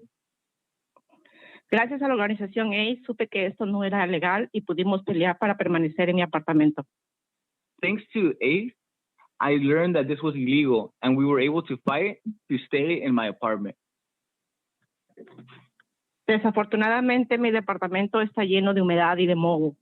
Y si esto era un problema antes, ahora es mucho más grave porque tenemos que permanecer todo el día dentro de casa. Unfortunately, my apartment is full of humidity and mold. And if this used to be a problem, it's much worse now that we have to be inside our house all day. Temo por la salud de mis hijos, constantemente tienen tos, gripe y la nariz reseca. Yo tengo mucho dolor de garganta, pecho y la nariz congestionada por mucho tiempo. I'm worried about my kids' health. They constantly have cough, sore throat, running nose, and I also experience chest pain, throat pain, and nasal congestion. Aunque los dueños saben sobre la condición de mi apartamento, no les importa. Ninguna familia debería de vivir en un lugar menos que digno. Even though the landlords know about the condition of my apartment, they don't care. No family should have to live in less than dignified housing. Yo trabajaba en un hotel antes de esta pandemia, ahora no tengo empleo y no es seguro que voy a volver a regresar a mi trabajo después que termine todo esto. I used to work at a hotel before this pandemic. Now I don't have a job, and it's not sure if I'm going to have one when this is all over.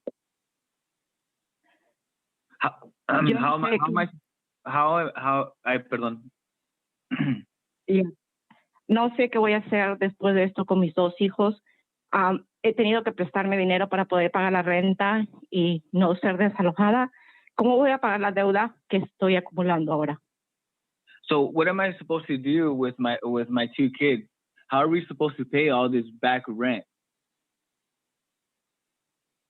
Por favor, les pido que nos escuchen y hagan todo lo posible para cancelar los pagos de renta durante esta pandemia y apoyen las peticiones que invierten en las familias de San Diego.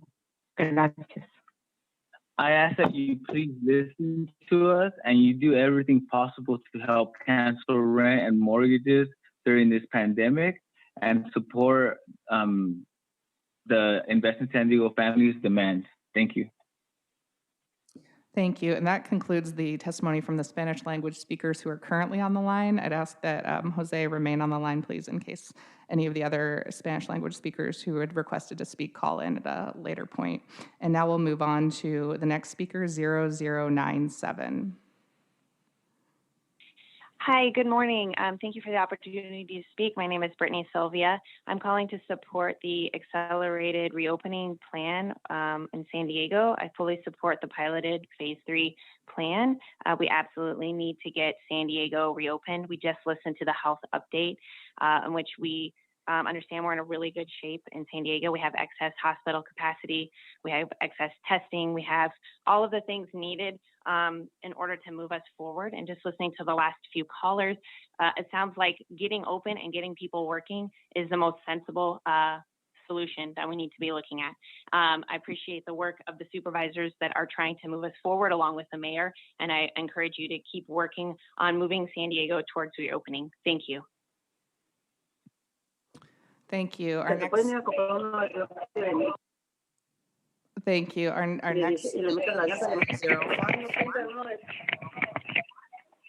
Bueno.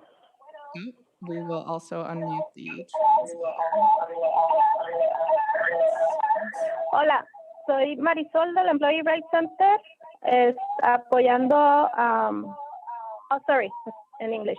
This is Marisol Turince from the Employee Rights Center. Also, we invest in San Diego families. And I'm case manager for employee issues, and I'm calling because I really want you, all the supervisors, to ask to really take care of the workers in our cities. San Diego needs a good healthcare, good wages, a stronger workers' protections, access to food and housing, because this is part of like healthcare too.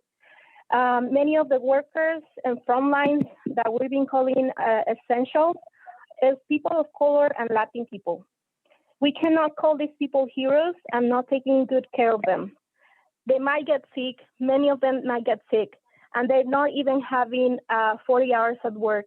They probably have 10 or 15, 20 hours at work, which doesn't let them have healthcare. So they don't have enough money to pay rent.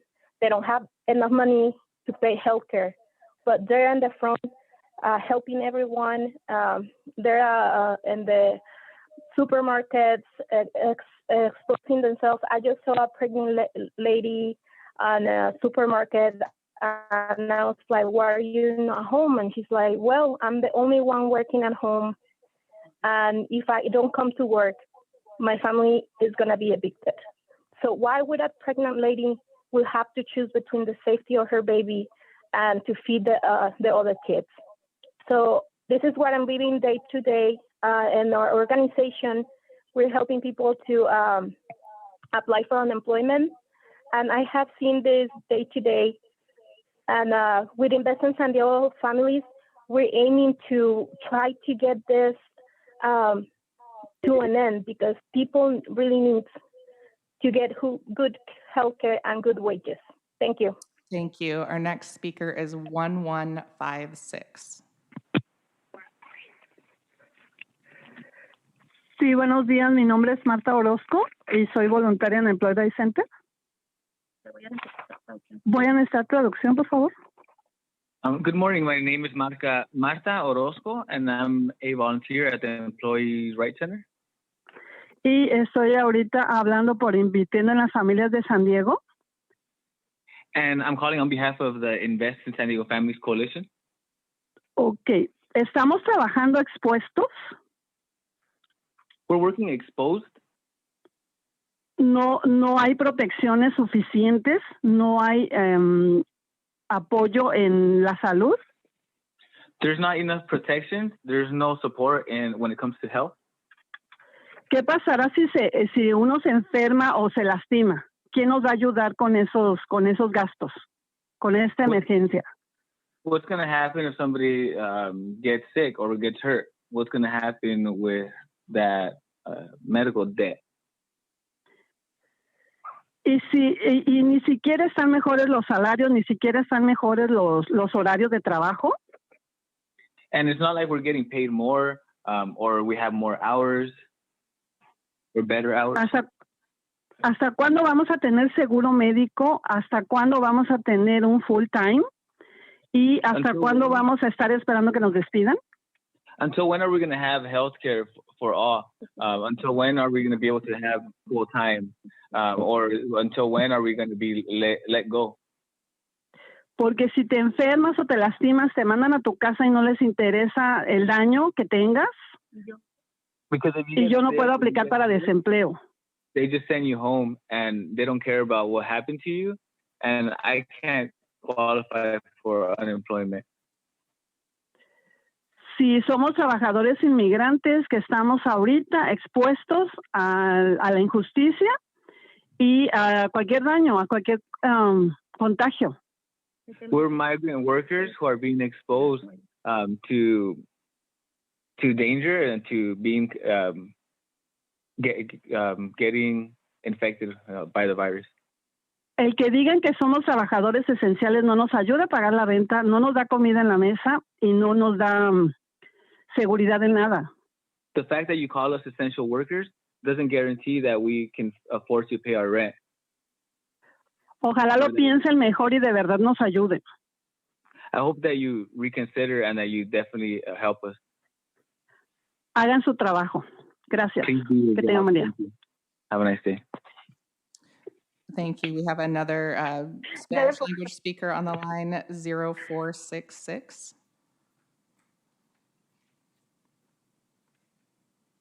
0466 or 0450? Yes. Hi there. Yes. My name is Alan Jones, and good morning, supervisors. I'm speaking today, I'm pleading today that as a group, you will work towards opening the county. It's been 11 weeks, and it's getting harder and harder for all of us every additional day. Enough is enough. We've heard all the arguments. We know it's an issue with the elderly, and that should be respected. However, it's gone on long enough. We're all adults. We know what to do, what has to be done. Wear a mask, keep your social distance, wash your hands, don't touch your face, and if you're sick, don't go to work. Supervisors, respectfully, we need to open up all the small businesses in San Diego County ASAP. We're all painfully aware of the $54 billion shortfall for the state, along with the 28% unemployment rate for San Diego. If this continues, what is the effect going to be on our city's services?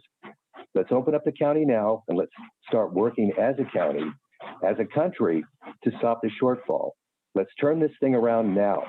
If we have to stop the effects of COVID-19 it's taken on all of us, both economically and psychologically speaking, as a voting citizen of the county of San Diego, the state of California, the United States of America, we must never forget the words of Abraham Lincoln in the Gettysburg Address.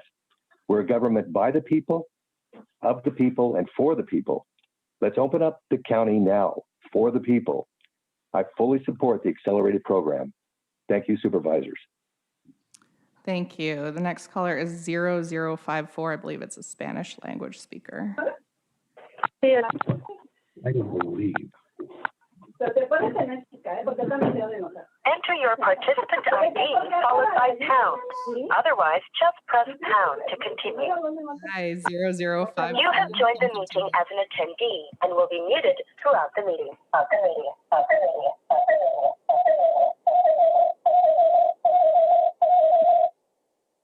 We'll try going back to that caller. Our next one is 1392. 1392. I'm Jeanette Newell, and I run a family chain of hair salons, and I've been doing it for 36 years.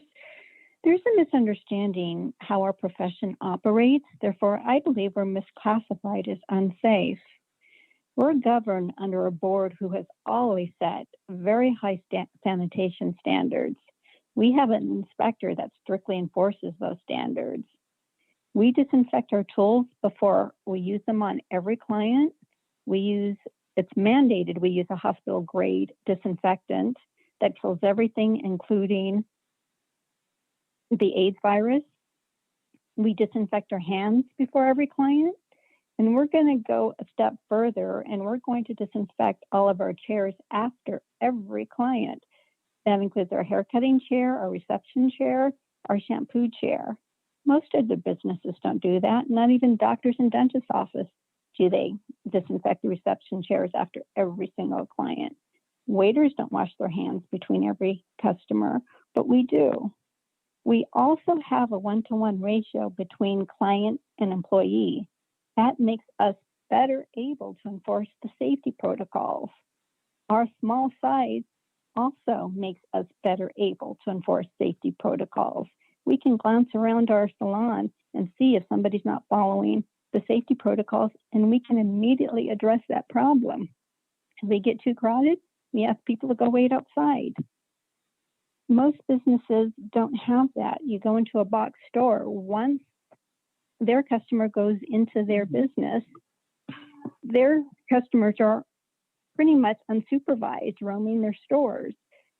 With our one-to-one ratio between client and employee, we can control the safety in our business. And regarding the issue of social distancing, the CDC solves that issue for us. The CDC states if there's more than if you can't do a 6-foot distance, then wear a face covering. So we're going to be double protected. Ma'am, We'll be wearing a mask. Ma'am, I'll ask you to please summarize your comments. Okay, we will be wearing a mask, and so will our customer. Whereas a lot of other professions, only one person will be wearing a mask. We also stand behind and beside the client. We're not face to face like doctors are, but waiters are right next to their clients too, and they're able to open up. And their customers won't be wearing a mask, but our customers and we will be wearing a mask. Ma'am, So please because of how we your time is up. operate, we are safe. Thank you. Thank you. Our next speaker is 1622. Good morning, Board of Supervisors. My name is Gloria Reynolds Daviston. I live in District 1. I am here today to advocate in support of the creation of a COVID-19 equity task force. The county's response to this COVID crisis must be centered to meet the needs of our most vulnerable communities. Nobody's safe from COVID until everybody's safe from COVID. I would like to address the impact of COVID on our most vulnerable communities: Blacks, Latinos, Pacific Islanders, the poor, the unhoused.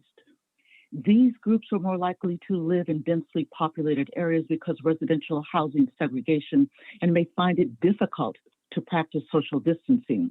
Residential segregation is linked to adverse health outcomes and underlying health conditions. This can increase the likelihood of illness from COVID. These groups may live in areas that are further from grocery stores and medical facilities, making it difficult to receive care and stock up on groceries that would allow them to stay home. Multi-generational households, common among minorities and the poor, find it difficult to take precautions if space in the household is limited. Infection may be greater for workers in essential industries, including people who continue working because of finances. Workers without paid sick leave are more likely to work when sick. Our vulnerable communities are often likely to be uninsured and not getting access to medical care. San Diego is not immune to any of these issues, any of these statistics, thus the need for an equity task force. I would ask that you please address COVID through a lens of liberty and justice for all. Please take action to protect the most vulnerable among us, because nobody's safe from COVID until everybody's safe from COVID. Thank you so very much, Board of Supervisors. Good day. Thank you. Our next speaker is 1694. Forever. Well, I mean, because when they ship, they 1694. So they're not. Sounds like he's on another call. Let's try 2121. 21. Good morning. Hello. Hi there. Good morning. My name is Christine Davis. I'm the Executive Director for the Carlsbad Village Business Association, and I'm speaking on behalf of over 300 businesses in downtown Carlsbad. I am so grateful to learn today that the county feels confident that our businesses are able to move into an accelerated phase 2 and even starting to head into a phase 3 on a pilot program. The San Diego County has truly led the way towards recovery, and I hope the governor hears you loud and clear today. It's been over 2 months since most businesses in Carlsbad Village have been either entirely or partially closed. That's 66 days or more. During that time, I have seen those deemed essential, such as convenience stores, pet stores, grocery stores, to name just 3, move people through their doors safely and efficiently while adhering to county health guidelines. They've done an excellent job. Shoppers have been well trained during the past 2 months, myself included, and business owners have also been very well educated during the past 2 months. I assure you, the businesses in Carlsbad Village are prepared and are ready to move to the next stage. They want to protect their employees and their customers, their families, themselves. They will not let you down, and they deserve your trust. Businesses have been redesigned to allow for more physical distancing. Checkout counters have been outfitted with touchless payment methods. Masks have been delivered. Cleaning supplies stockpiled. Break rooms modified. Employees have been instructed. They've hung the reopening plan form, informational posters and signs, and the list goes on. Trust me, they are ready to allow people through their doors safely so they can start making a living again. I am beyond proud today to learn that the county feels confident that our businesses are ready to begin operating because curbside pickup and delivery will just not enable them to pay rent by June 1. Please continue your pressure at the state level. Please trust that our businesses can open. And thank you for all you're doing. Today is a great day for our small businesses. Thank you. Thank you. Our next speaker is 2136. Hi, I am Sally Taggart and representing the estimated 15,000 lap pool swimmers in the county and requesting you allow pools to open for the sole purpose of lap swimming now. Our swimmers include residents in a community swimming in an HOA pool, individuals returning to an active lifestyle after an injury, surgery, or illness, youth, high school, college, and master's swimmers, and water polo players, and professional athletes. Using the analogy, it is safe and acceptable to swim and surf in the ocean if we socially distance and do not gather on the beach. County pool swimmers should be allowed the same opportunity. From a safety perspective, the CDC and NIH are comfortable that the disease cannot be spread in properly maintained chlorinated water. When people are swimming for exercise in a pool, they breathe out when their face is in the water and breathe in when their face is out of the water, thus not passing respiratory drops. Scientific studies have shown that the virus will not live outside for more than a few minutes at our current temperatures. From a social gathering perspective, lap swimming is inherently solo, like running, and easily lends itself to physical distancing. Swimmers do not share equipment. Pools and pool decks have a large enough footprint to ensure that the required physical separation of 6 feet is maintained between people from different households at all times. Any pool facility that allows swimming for exercise can limit or prohibit access to an area to stop social gatherings and minimize risk. And a typical 1-hour workout swimming in a pool is less time than we currently spend when we stand in line and purchase groceries at a store, or would spend dining out at a restaurant, which will still soon be allowed. From the perspective of San Diego County's safe reopening requirements, any pool that opens for lap swimming could and would need to follow our county safe reopening requirements. Facilities working in tandem with local swim officials and coaches have already completed a number of these, and they are ready for your review and sign off. From a business perspective, currently pools across the county, whether it be school, private, or public, are being maintained while earning zero revenue. We need this revenue. In conclusion, I respectfully ask that you allow San Diego County residents to lap swim in our pools during this current phase of reopening. Thank you. Thank you. Our next speaker is 2287.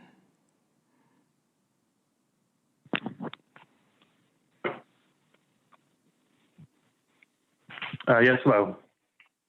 I'd like to commend everyone who has made San Diego County a model for safety.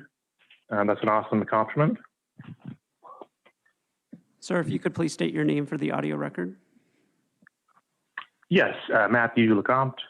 I wanted to kind of respond to a couple comments by member Jim Desmond.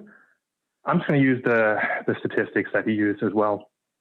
If we have 6 people in our community who have died directly related to COVID, and in total we've had 175 COVID-related deaths, then what that means is that 175 people in our community have died because of COVID.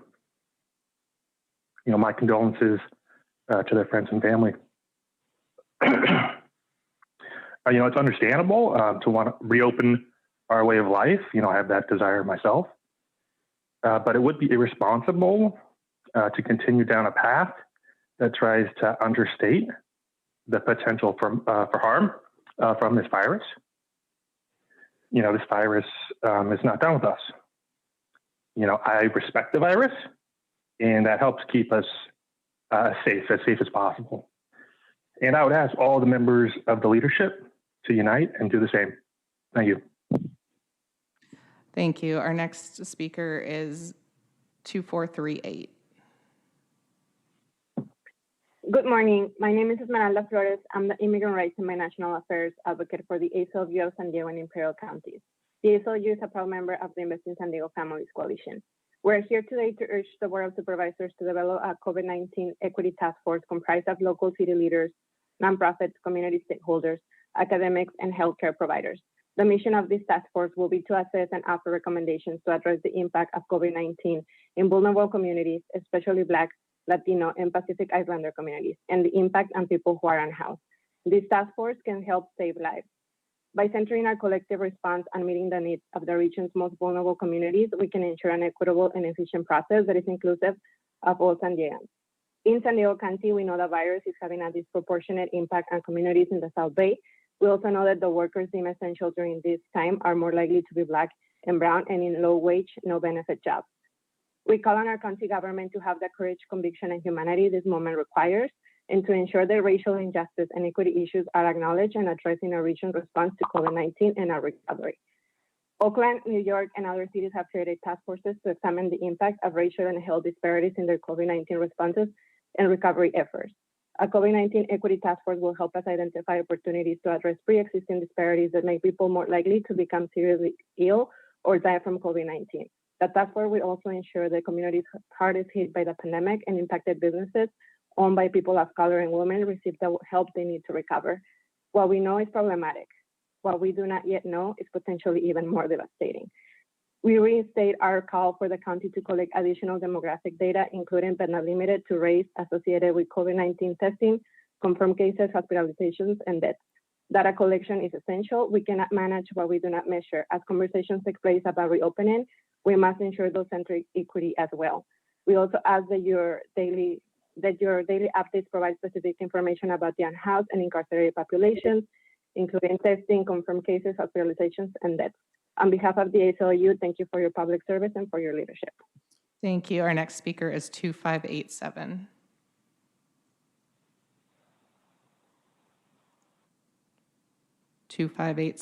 You may proceed.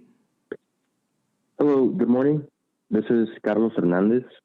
I'm also here to pile on for the support of ACE and ISDF to support their demands.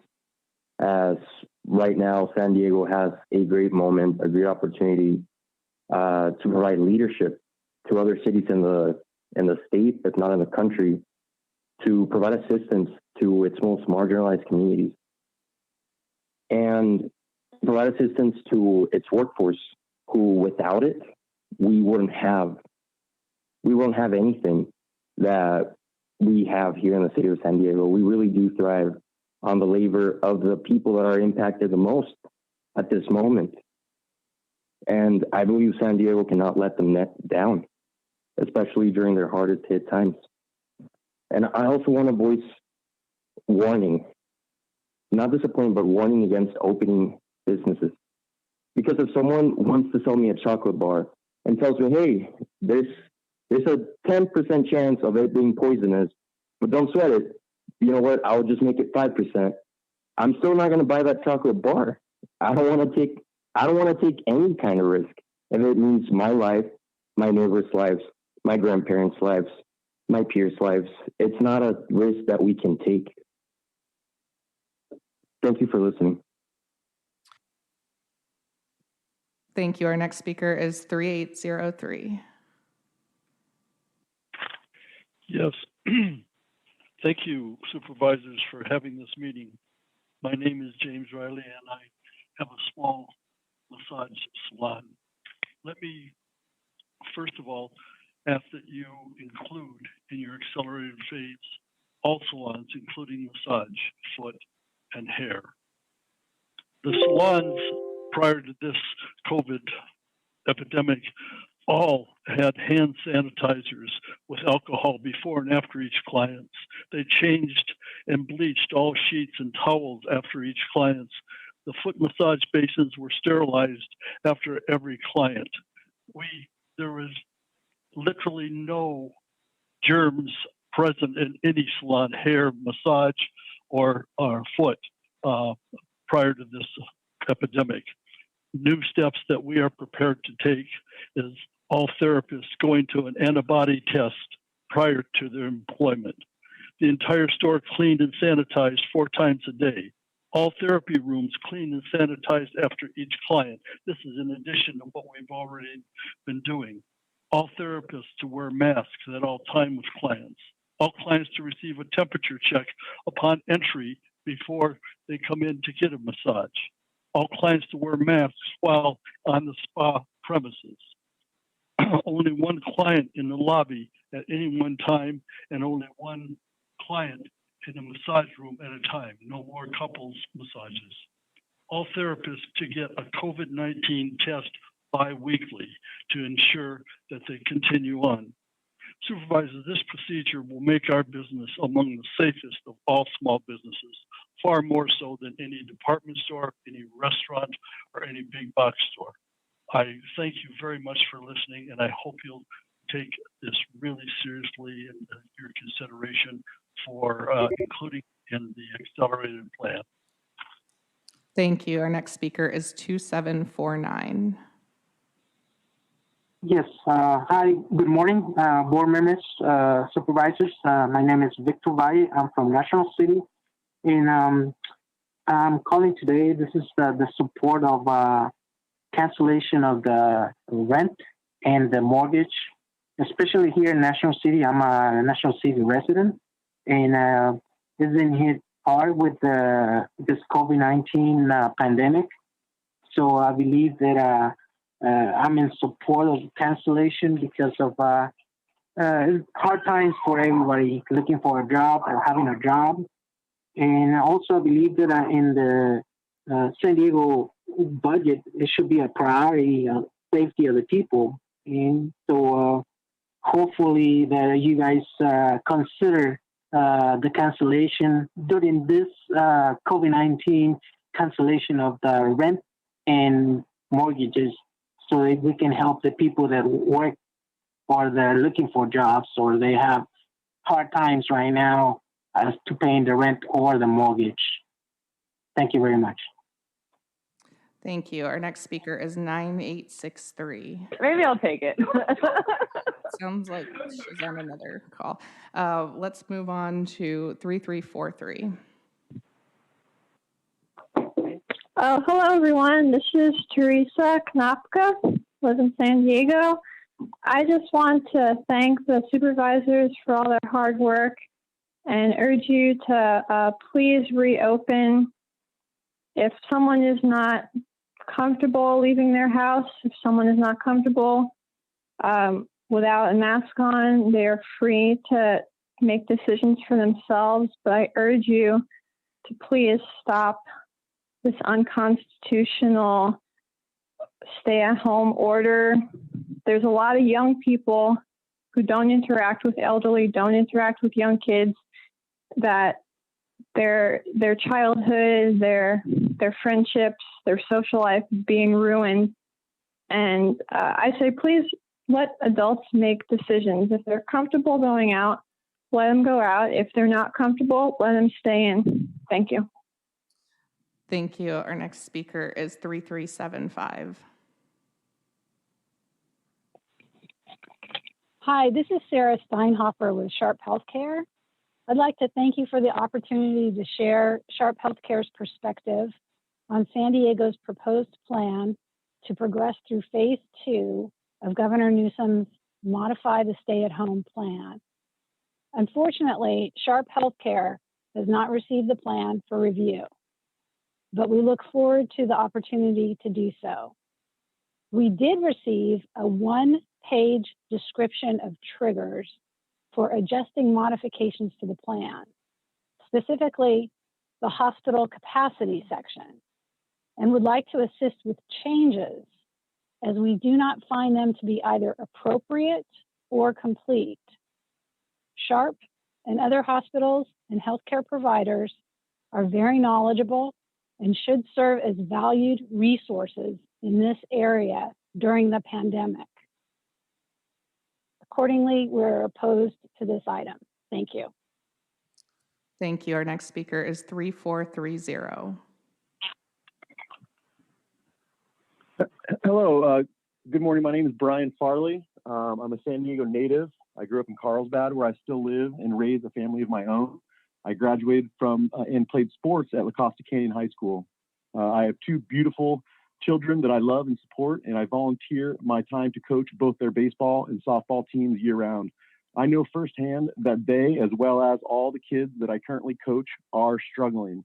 They need normality, they need release, they need sport, exercise, socialization, and they need to be outdoors promoting health and well-being in the sunlight, smiling, laughing, and living. I have seen and heard my own children's personalities change, their attitudes diminish. In speaking with many parents of children that I coach, we are not the only ones. These children have been torn from their school, their schedule, and their social circles. They aren't able to participate in the sports that they have worked so hard to excel at. They are struggling. This will no doubt have long-lasting mental and emotional implications if we do not do what's right for the children in this community right now. Yesterday was too late. Today is the time we need to take action or risk losing more kids physically, mentally, and emotionally. This shutdown will create damage that could last a lifetime. It's just not worth it. The data is in, the numbers are clear. We have outlined a safe, systematic approach that we can take to keep everybody in our community safe and not damage our children forever. Please consider the board's recommendation for accelerated reopening of youth sports and let our community do what's best for our children. We know what they need. We love our kids. We love our neighbors, and we love our elderly. We will protect them at any cost while bringing back life to our economy, community, and our spirits. I am confident we will all come together for humanity and do what's right. Thank you for your consideration, and a big thank you to Supervisor Gaspar and everybody involved in bringing light to this important topic, the health and well-being of our children. Thank you very much. Thank you. Our next speaker is 1694. 1694, you may proceed. Hello? Hello. Hi, this is Alex Rodriguez. Hi, this is Alex Rodriguez, and I'd like to say that I'm from San Diego, or I live in Chula Vista, California, United States, and I'd like to say the importance of not reopening the city, as we could be the prime example of it. I hear that people say that staying locked up will affect children and people, but let me say that if we do reopen, it will affect people if they get infected and die from this virus. My mother was unfortunately infected, but thank God that we are not having so much of a surge like New York, and doctors were able to help her. Thank God she's recovering, but I'd like to say that the importance of not reopening and to take this COVID-19 seriously, because the effects of it affecting somebody and that person dying is way more affecting than not having the country not locked up and having you safe at home. Also, to help the rent, we need to help the people, especially in Chula Vista, San Isidro, all over here, the help with the rent, and to just because they're not working or nothing, they have to decide whether to pay for food or to pay for rent. And I think we should be really thankful for much everyone. All right. Thank you. Thank you very much. This is Alex Rodriguez from Chula Vista. Thank you. Thank you. Our next speaker is 3434. William Ryan Rebold, COO, Pine Valley Bible Conference and Camp. Thank you, Supervisors and Dr. Wilma Wooten's office, for all you have been doing for the families here in San Diego County. It's easy for those of us that do not have all the information, as well as not having the responsibilities to make the hard decisions, to criticize all you do. Thank you for your endurance and your patience as you weed through unwarranted complaints with the necessary concerns and issues San Diegans do have. We here at Pine Valley Bible Conference and Camp are excited that the new health order allows for us to open up. According to Section 18F as a non-essential business, utilizing the reopening map with Section 13E as a private outdoor recreational facility for rental purposes, and under new procedures, we are now a private park. We are not a camp or a conference center at this current time. We know things will be different. Hope they'll be just for a season, but after months of not having anyone on our grounds, we're excited for Friday, June 5th to be our reopening for sane households to enjoy a fun day of outdoor activities. So we do not have more guests show up that we can safely accommodate. Concerns we all witnessed with the AHOS yesterday. All reservations must be done online and no drive-ups allowed. We hope other outdoor recreational facilities will follow suit to protect our county, our guests, and our staffs. This allows for the entire community to enjoy the outdoors, which can help with both physical and mental health. No longer is it just for the elite to have a part that are part of a golf club or a boat club. We all support the pilot program. Thank you again, and hope you and your families can come up and enjoy our 60-acre grounds as soon as possible. Godspeed. Thank you. Our next speaker is 3506. Hi, my name is Mason Bailey. I'm calling from Encinitas. I own a swim school. And first of all, I'm very glad to hear that the county is proposing accelerated opening of more sectors. The one that I'm about to talk about is something that I believe is one of the most, and it is starting kids learn to swim lessons again. No other sector will have a more immediate and actual life-saving impact than restarting these learn to swim lessons for kids. It can be done using COVID-safe methods. And even though I very much support the opening of recreational sports and pools, learn to swim is even more critical and more urgent. Drowning is the leading cause of accidental death in kids aged 1 to 4. With the stay-at-home order, we have not been able to run these life-saving learn to swim programs since mid-March. The more we delay, the greater risk to our kids. This is not speculation. This is not some modeling extrapolation. It is a fact borne out in the tragedy of children lost and families destroyed due to drowning. We, you and I, have it in our power to avoid this right now. May is Drowning Prevention Month, and Governor Newsom, who himself is a great advocate for children, emphasized the importance of learn to swim. Last May, he stated, and I quote, "Knowing how to prevent drowning is a critical step in keeping children safe. We can do it COVID safe as well. We can do one-on-one or semi-private lessons with siblings. We have an instructor with a mask or face shield. We have chlorinated water. We have ventilated air. We practice social distancing in our lobbies and cleaning protocols. We even have an app at our swim school where a parent can drop their child, take an iPad, and watch the lesson on their iPad while seated in their car. Help us teach these kids to be water safe. The time is now. We owe it to them." Thank you very much. And supervisors, thank you for your movement in this county. Thank you. Our next caller is 3735. You may proceed. Good morning. My name is Belen Hernandez. I am the policy advocate at Mid-City CAN. We are a member of ISDS. I'm calling to urge you to please take action on the following 3 items. First, create a COVID-19 equity task force whose function is to develop recommendations on how to properly address the needs of vulnerable populations. This is critical to addressing the racial and health disparities that COVID has exacerbated. Second, collect and report demographic data that will give us a holistic picture of the COVID-19 disparities and needs. Expand the reportable categories to include race, gender, ethnicity, disability, and whether the individual was an essential worker. And third, support canceling rent and mortgage payments. Housing is a public health issue. If we lose our homes, we are not safe, and our health as a society is compromised. Thank you. Thank you. Our next speaker is 3799. Chairman Cox and members of the Board of Supervisors, Amber Root here, speaking on behalf of Scripps Health. Our ask is simple, slow and steady. We have a success story, but only a partial one. We have flattened the curve in parts of the county, but not throughout the county. Healthcare providers like Scripps continue to face a myriad of challenges as we respond to this pandemic. Rising cases in South County and Imperial Valley, uncertainty of our supply chain for needed equipment, cleaning supplies, drugs, and personal protective equipment, and the easing of restrictions being considered today. Easing of restrictions alone will cause our cases to increase, but combine that with our other challenges, and we are left very concerned. Scripps COVID-19 cases continue to increase. Scripps Mercy Chula Vista has been at or near capacity for several weeks. 80% of our cases have gone to the 2 Scripps Mercy hospitals. All of these factors must be taken into consideration. Yet at the same time, we understand the unprecedented economic hardship and argument for reopening, but we urge caution. There are 4 proven measures that Scripps would urge the county, our businesses, and the community at large to adopt and enforce.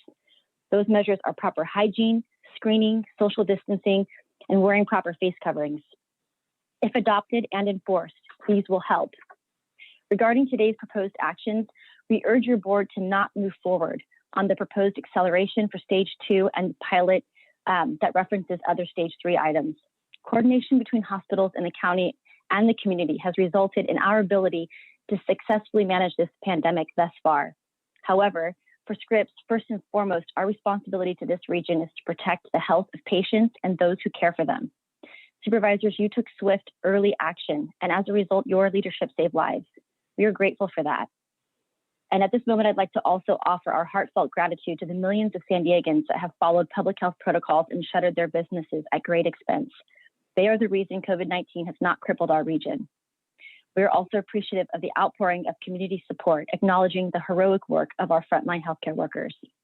In closing, we respectfully urge you to move forward in careful stages as you reopen our county, and that you enact and enforce hygiene measures, screening, distancing, and face coverings for the health and safety of all. Thank you. Our next speaker is 3838. Hi, my name is Michael Waters. I'm calling from Ocean Beach.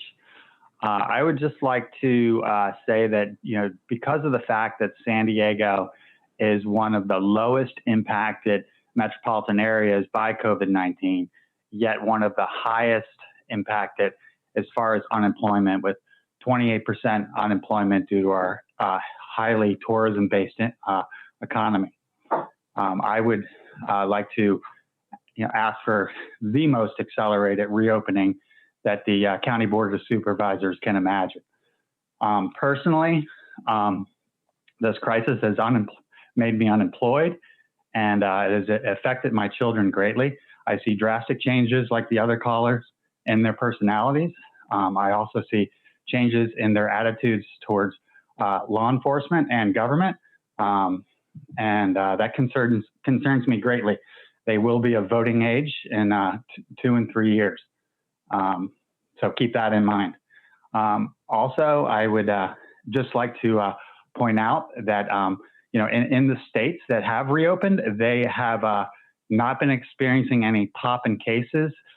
Sweden really didn't do a lockdown, and they are considering themselves almost to herd immunity, with only slightly higher numbers than most countries as far as deaths. And I would also like to point out that, while the county is considering some drastic measures in the way businesses function going forward, I would just like to offer, a voice towards freedom of choice. There will be many businesses that will make great amounts of money being a COVID-friendly business, businesses with massive social distancing and massive, decontamination procedures and whatnot. And then I think there'll be a market for businesses that operated as usual before this crisis. So consider that an option in lieu of making drastic measures that businesses have to conform to. Let it be a freedom of choice, whether you want to cater to COVID friendly or you want to cater to freedom to do as you please. Pardon? I'm going to ask you to please conclude your comments. Your time is up. Yeah, that would pretty much do it. So thank you for the chance to speak, and please vote for a rapid acceleration of the reopening. Thank you very much. Thank you. Our next speaker is 3927. Good morning. My name is Beth Farnham. I want to say thank you to all the supervisors that are agreeing that we should open. I believe that we should reopen immediately everything. I do appreciate the fact that everyone in your positions have had the difficult task of the decision making. I believe the virus was a real threat in the beginning because we did not understand it. We were asked to lock down and flatten the curve. That has been done. And we are seeing that numbers are skewed. Colorado just changed their numbers by 25%, saying that it was inflated by 25%. I am wondering why Dr. Wooten, who earns a large salary, I was looking at 2018, you earned, with benefits, $307,000. I'm assuming you probably don't know what it's like to not have a job currently. Everyone has been talking about not being able to work. We have seen a state of freedom go to a police state recently. I think the measures of wearing masks are uncalled for. I am not looking at mainstream media for my information. I would like to have you guys look at Dr. Russell Blaylock and how he has talked about wearing masks being detrimental to health. It lowers blood oxygen, brings headaches, and low oxygen levels can weaken the immune system, which is not what you want if you get COVID-19. The other doctor I would like to point out is Dr. Dolores Cahill. She has many lists of accomplishments. She is world-renowned in biomedicine. She has stated that Ebola is a level 4 because it's transmitted through air. And I will go ahead and wrap it up. And there's no cure, whereas COVID-19 is not transmitted by air, and there is a remedy, hydroxychloroquine. So what I would like to see at your next meeting is if you can find out how many deaths in homes have occurred since this lockdown, how many suicides have occurred since this lockdown, and how many businesses won't be able to reopen. Thank you very much. Thank you. Our next speaker is 3950. Good morning, Board of Supervisors. My name is Irvin Martinez. I'm a member of ACE and Invest in San Diego Families Coalition. I'm calling today in support of stronger policies and a budget to reflect that we are prioritizing people before the economy and the need to make sure that people are safe and healthy before we consider further reopening our cities. COVID-19 has disproportionately affected the South Bay. Families were already struggling before the pandemic, and the loss of employment will make it even more difficult to pay for housing. Those who continue to work risk their own health, as well as those of their families. The Board of Supervisors need to support tenant protections and tenant counseling, as well as canceling the rent and mortgages because people simply can't pay. Please support our coalition's demands to prioritize our communities. It's important that during this crisis, we protect the lives of people. And that's all. Thank you. Thank you. Our next speaker is 4192. Good morning, supervisors. This is Matthew Odenbrett of San Diego. I am calling in support of measure number 5. Welcome to day number 65 of Governor Newsom's 2-week shutdown of the state economy. Congratulations. In so doing, we have managed to wreck our economy. Our local unemployment has gone from 3.5% to 28% in just 2 months. The national economy contracted 4.8% in the month of April alone, which is a figure I just found out. And everybody is wondering what's going to happen next.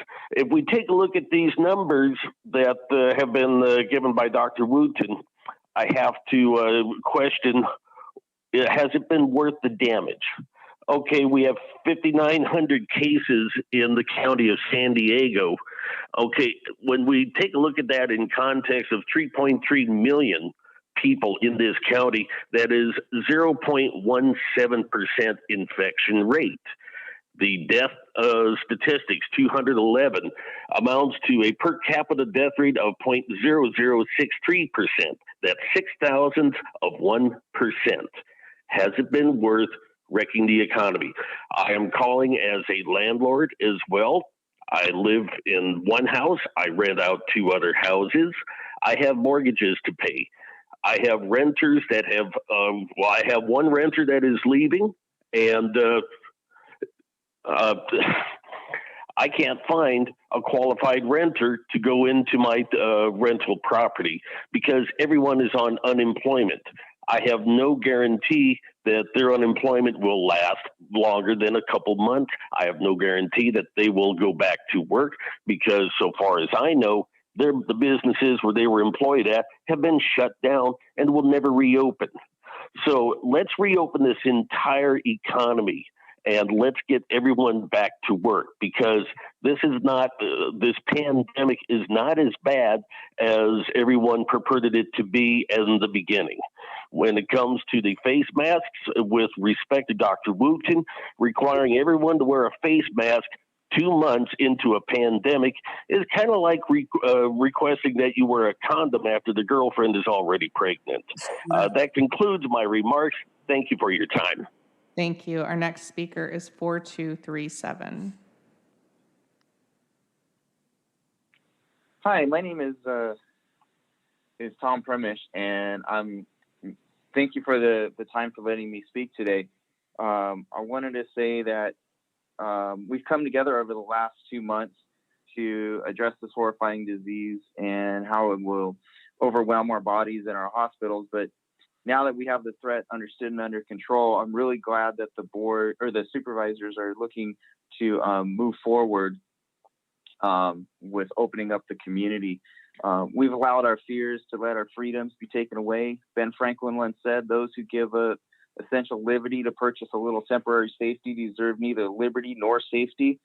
The policies of closing our churches have deprived my family of our right to the free expression of religion as spelled out in the First Amendment of the Constitution. And I implore you to open those churches to correct that wrong. Let's talk schools.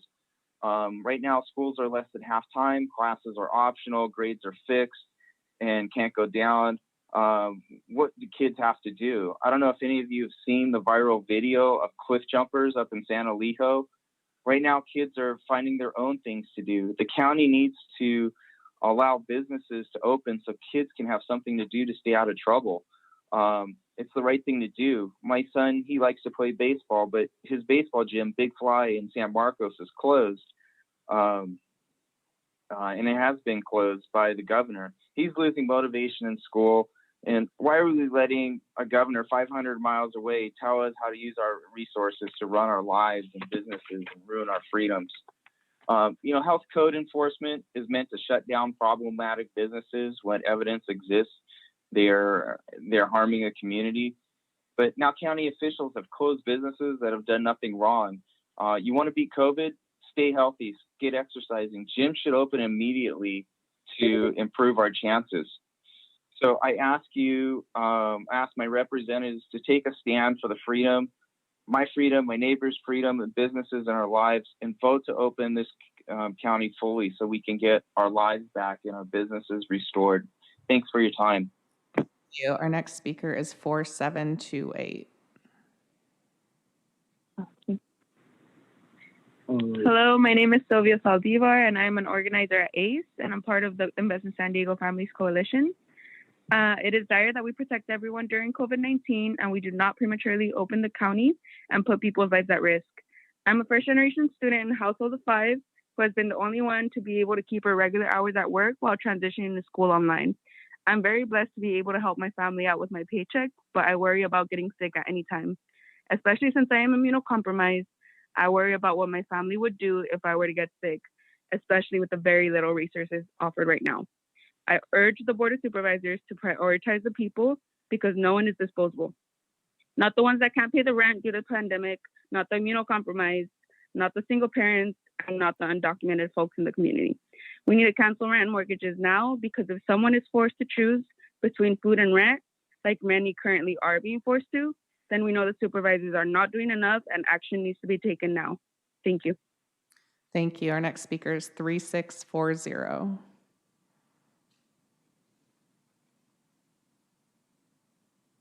Or 0466. We will move on to 4799. Hi, good morning. My name is Janine Henson of Bonneville, California. First, I want to thank the Board of Supervisors for your efforts, as was witnessed by your reports today. Well done. The people of San Diego County deserve the service of small business-owned private fitness facilities. It is extremely unfair for them to be grouped together with the corporate-owned large gyms, which have thousands of members. We have never had more than 6 to 8 people at a time in our weight room. Our group classes are at maximum 6 to 8 people. We have always maintained a distance of 6 to 7 feet apart. Our clients and staff are trained to wipe down or spray all equipment that is touched. We have taken the extra precaution of installing motion detecting lights, extra sanitizing wipes mounted on the wall, and other hands-free devices to minimize areas that are touched. As a physical fitness expert, I consider physical fitness and health an essential business now more than ever. According to Steve Cole, professor of medicine and psychiatry and biobehavioral science at UCLA, our bodies see loneliness as a mortal threat that increases inflammation, which fuels disease processes in a host of devastating illnesses, including cancer, arterial sclerosis, and Alzheimer's.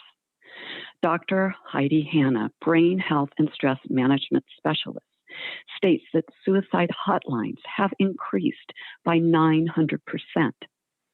Exercise, such as strength training and aerobics at specific targeted heart rates, decreases depression through the production of hormones such as dopamine, oxytocin, serotonin, and endorphins. Exercise increases your body core temperature, which helps to combat disease and infections. Physical activity may help flush bacteria out of the lungs and airways. This may reduce your chance of getting a cold, flu, or other illness. Please consider allowing the small fitness facilities to open using social distancing and sanitary practices to do our part to care for our communities and keep them healthy. Thank you for your time. Thank you. Our next speaker is 5252.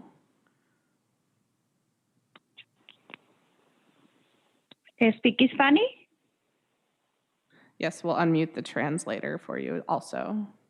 Bien,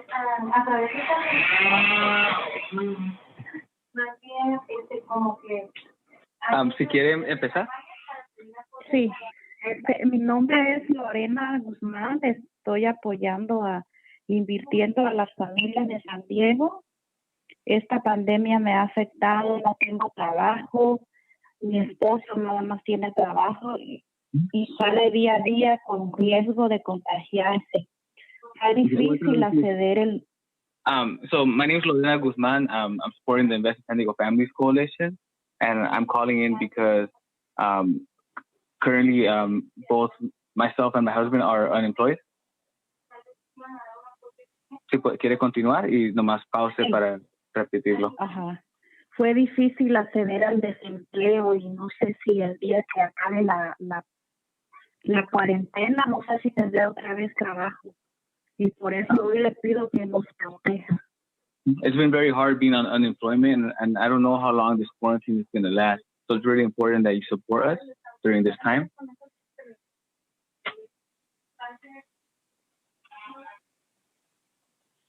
¿Eso es todo?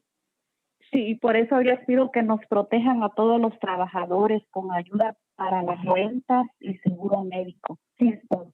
And that's why I ask that you protect all of us workers with rental assistance and also with healthcare for all. Thank you. Thank you. Our next speaker is 5323. Good morning, supervisors. My name is Teresa, and I'm a member of ACE and part of the Invest in San Diego Families Coalition. I'm calling in support of the ISDS demands and to make sure we prioritize people's lives over opening the economy. Many people in my community are struggling financially. Some families have lost their jobs, and others are working 20 hours a week. The unemployment checks are not enough to pay for rent, mortgage, food, and bills. This is affecting everybody in our community, especially the elderly, the sick, and the single mothers and their children. I'm urging the board of supervisors to cancel rent and mortgage for as long as the stay-at-home order is in place and extend the amount of time of people will have to pay back the debt of rent. We're in constant fear of being homeless. We need your help.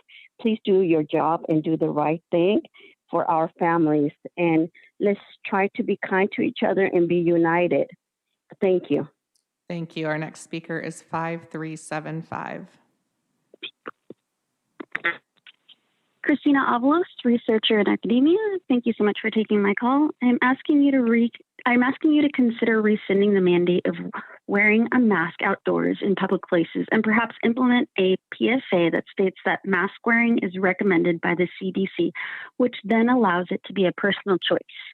Because we are inevitably to make decisions based on science and research, I would argue that the decision to mandate mask wearing, specifically cloth masks, was based on fear and the pathos that the media was attempting to draw on. An example of adequate research that concludes cloth masks are inadequate are studies from peer-reviewed articles in academic journals.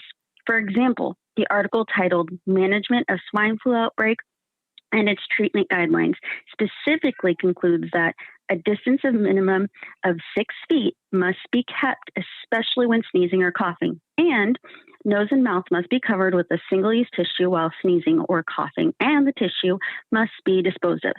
Additionally, it states that N95 masks are adequate. However, we all understand that everyone in society obtaining and wearing an N95 mask is not feasible and is very much unrealistic.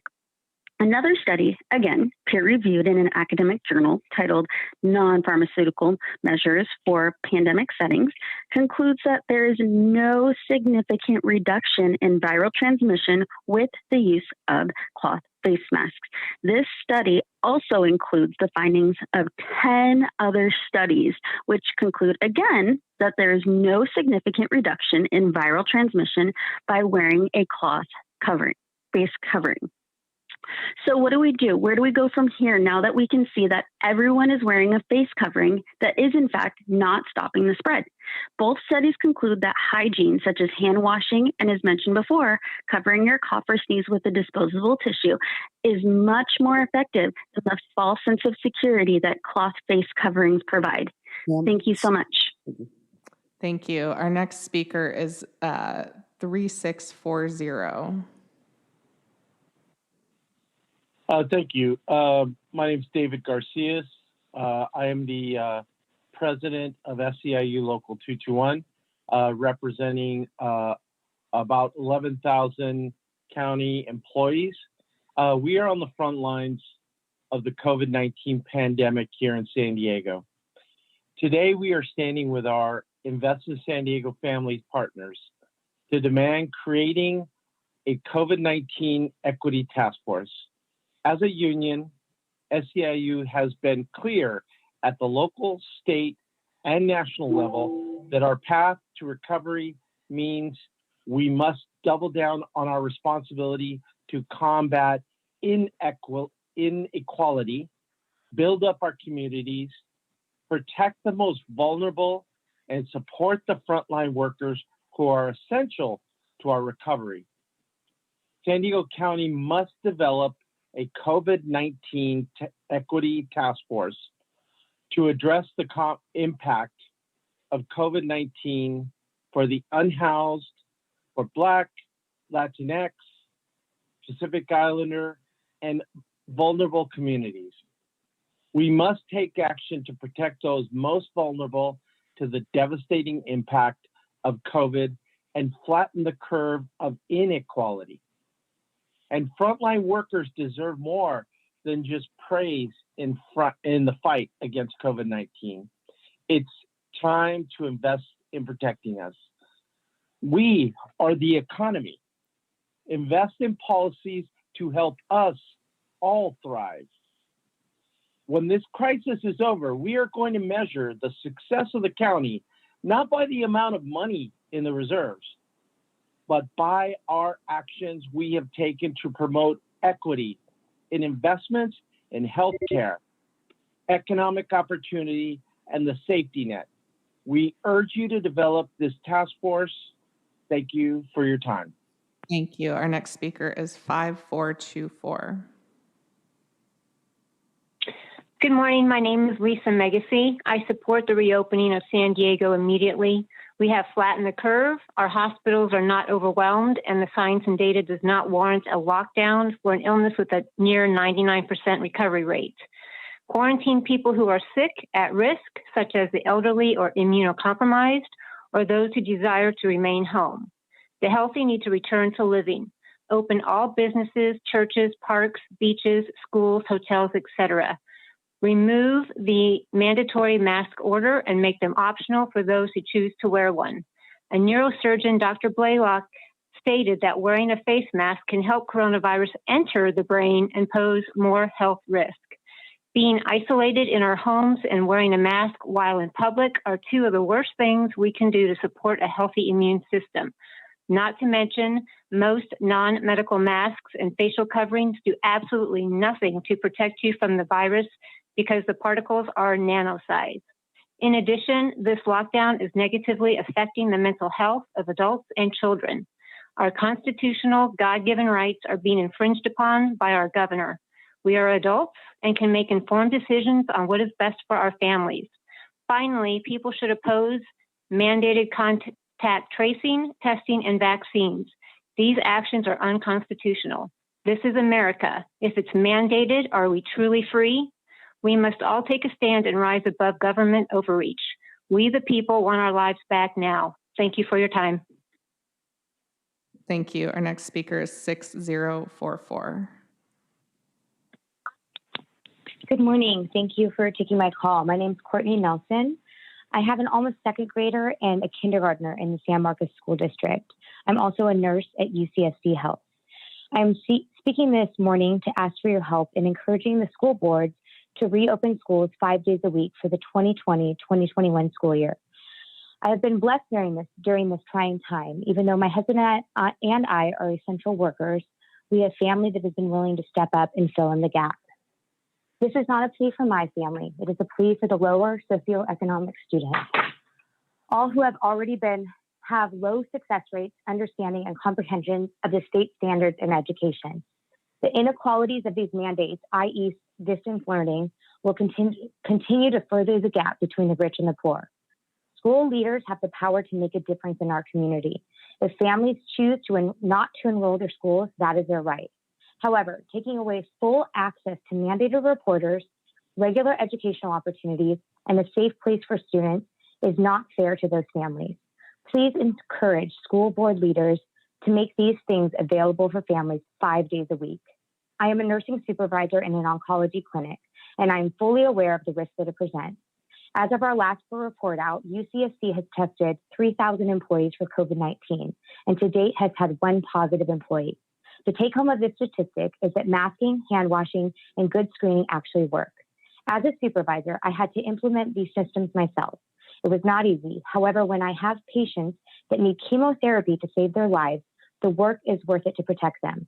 By the numbers, the work is working.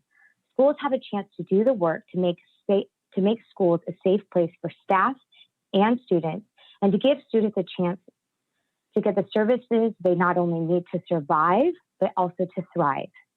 California now has had close to 3,300 deaths from COVID-19. That is a small percent of our entire population.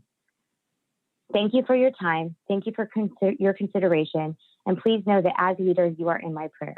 Thanks again. Thank you. Our next speaker is 0308.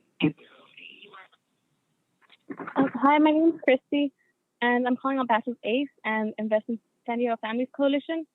And I live in San Isidro, and I'm calling today to ask you to support canceling rents and mortgages during this pandemic.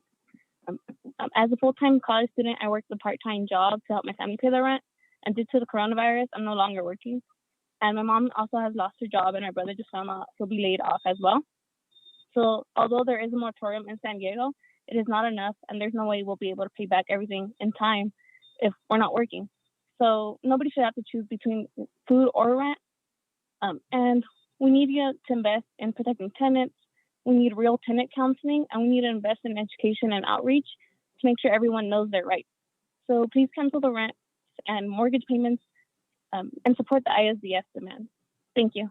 Thank you. Our next speaker is 5557. Hi, my name is Sarah Spinks. Good morning to Chairman Cox and the Board of Supervisors. I would like to address Supervisor Jim Desmond. I was shocked to hear your statement about so-called pure COVID-19 deaths. To me, this felt like the minimization of real pain and loss felt by families in our county and people like me who work hard to assist loved ones managing chronic health conditions. I want to tell you a little bit about my family. Last year, my husband was diagnosed with stage 4 cancer. I'm so grateful to tell you that we beat back cancer thanks to experienced and knowledgeable doctors. The work it took to stave off cancer and death last year was as difficult as you can imagine. My husband is now immunocompromised, even though his cancer is in a big sleep. The new state of the world is something we will manage as a family, but we need to know that those who represent us, our government made up of we the people, leads with compassion and empathy. Your words the other day left me and approximately 200 families feeling like you are lacking both empathy and compassion. By your definition, if my husband were to get COVID and the unthinkable were to happen, that would mean his death wouldn't count. I'm here to tell you that my husband's life counts and that the 200 people that died from COVID with underlying conditions count, and every one of your constituents' lives counts. I hope that moving forward, you will consider how you frame your arguments. You are a public servant invested in the welfare of this community. The words you choose have the power to inspire others to follow healthcare guidelines to keep us all safe, or they can inspire people to not take this seriously, putting us all at risk, including yourself. Thank you. Thank you. Our next speaker is 6350. Hi, this is Leticia Cáceres, and trustee at Southwestern Community College, a board member of ACLU San Diego, and a public health professional for the last 20 years. I first want to acknowledge the hard work that you, county staff, and community partners have been putting in to minimize the impact. It appears that countywide progress is promising thanks to your leadership, but it does not give the whole picture. As you have heard in many testimonies, our vulnerable, our most impacted are the voices that need to be heard, and I hope they stay in your mind and their words follow you throughout, starting today. The invocation this morning, it promoted and asked us to be mindful of our most vulnerable, and that includes those in our impacted areas of South Bay, which I serve as trustee of Southwestern College. I have a responsibility, and so do you, to lift up the voices and support the South Bay. You can do this in 3 different ways. Release racial and demographic data, as indicated by our Invest in San Diego Families coalition. This is important to address the health disparities of our Black and Brown and most marginalized, specifically the percentage of positive tests in each city, as well as the deaths. Without the critical data, you are forcing city leaders to make uninformed decisions. Wrong moves will lead to the devastating loss of lives and an economy that is already disenfranchised communities like many of ours. Second, create a COVID-19 equity task force, as many have indicated today. This should also help to inform the allocation of the CARES funding and related funding. 3, allocate the CARES funding according to this data. And finally, mandate all senior living homes to be tested as well as their residents and be protected. Today you have a choice. Change history by putting equity at the forefront, or continue the status quo of neglecting and harming communities of color. Doing this will no doubt result in widening of health disparities, cause more death and poverty for generations to come. I'm going to ask you to. I know what side of history I'm on. What side are you on? Thank you. Thank you. Our next speaker is 6571. Hello, I am Kelly DeGrassi. First, I want to say that the data displays on the county website concerning COVID-19 are outstanding. The best in the state, I think. So thank you for that information. Secondly, I would like to say that I believe an accelerated phase 2 or starting a pilot for phase 3, it's really all crumbs. What really needs to happen is Governor Newsom needs to be sued. We need the stay-at-home order lifted. He made an executive order that allowed the health department to make an indefinite stay-at-home order. This is unconstitutional. We have seen the stay-at-home order be dropped in Wisconsin and now in Oregon. We need to do the same so that we can use the reasonable federal guidelines for reopening our state. Please band together, get other counties with you to make a lawsuit against Newsom to end the stay-at-home order. Thank you for your time. Our next speaker is 6789.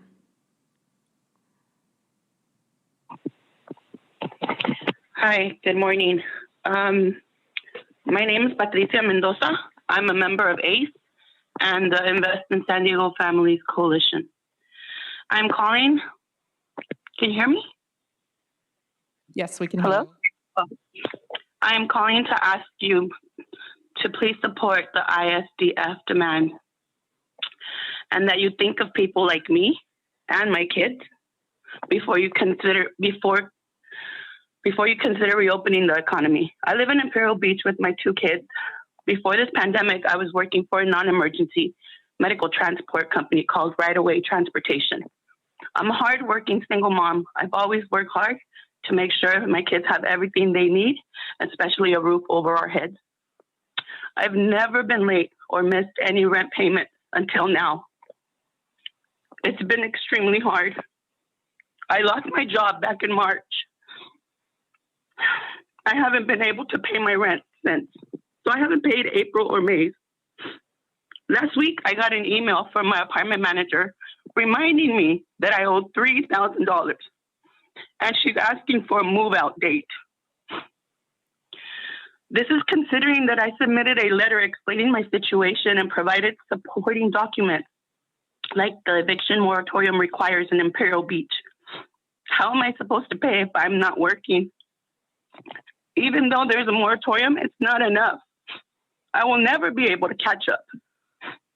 We need to cancel rent and mortgage payments to make sure no one has to choose between food or rent, or end up homeless because of this pandemic. I have asthma, which makes it harder for me to get a job. I have a compromised immune system. One thing I've learned is that there are very little resources for tenants like me during this time. We need to invest in protecting tenants by investing in tenant counseling so that tenants like me understand and can enforce their rights. We also need to cancel rent and mortgage payments because, like I said, we simply can't pay.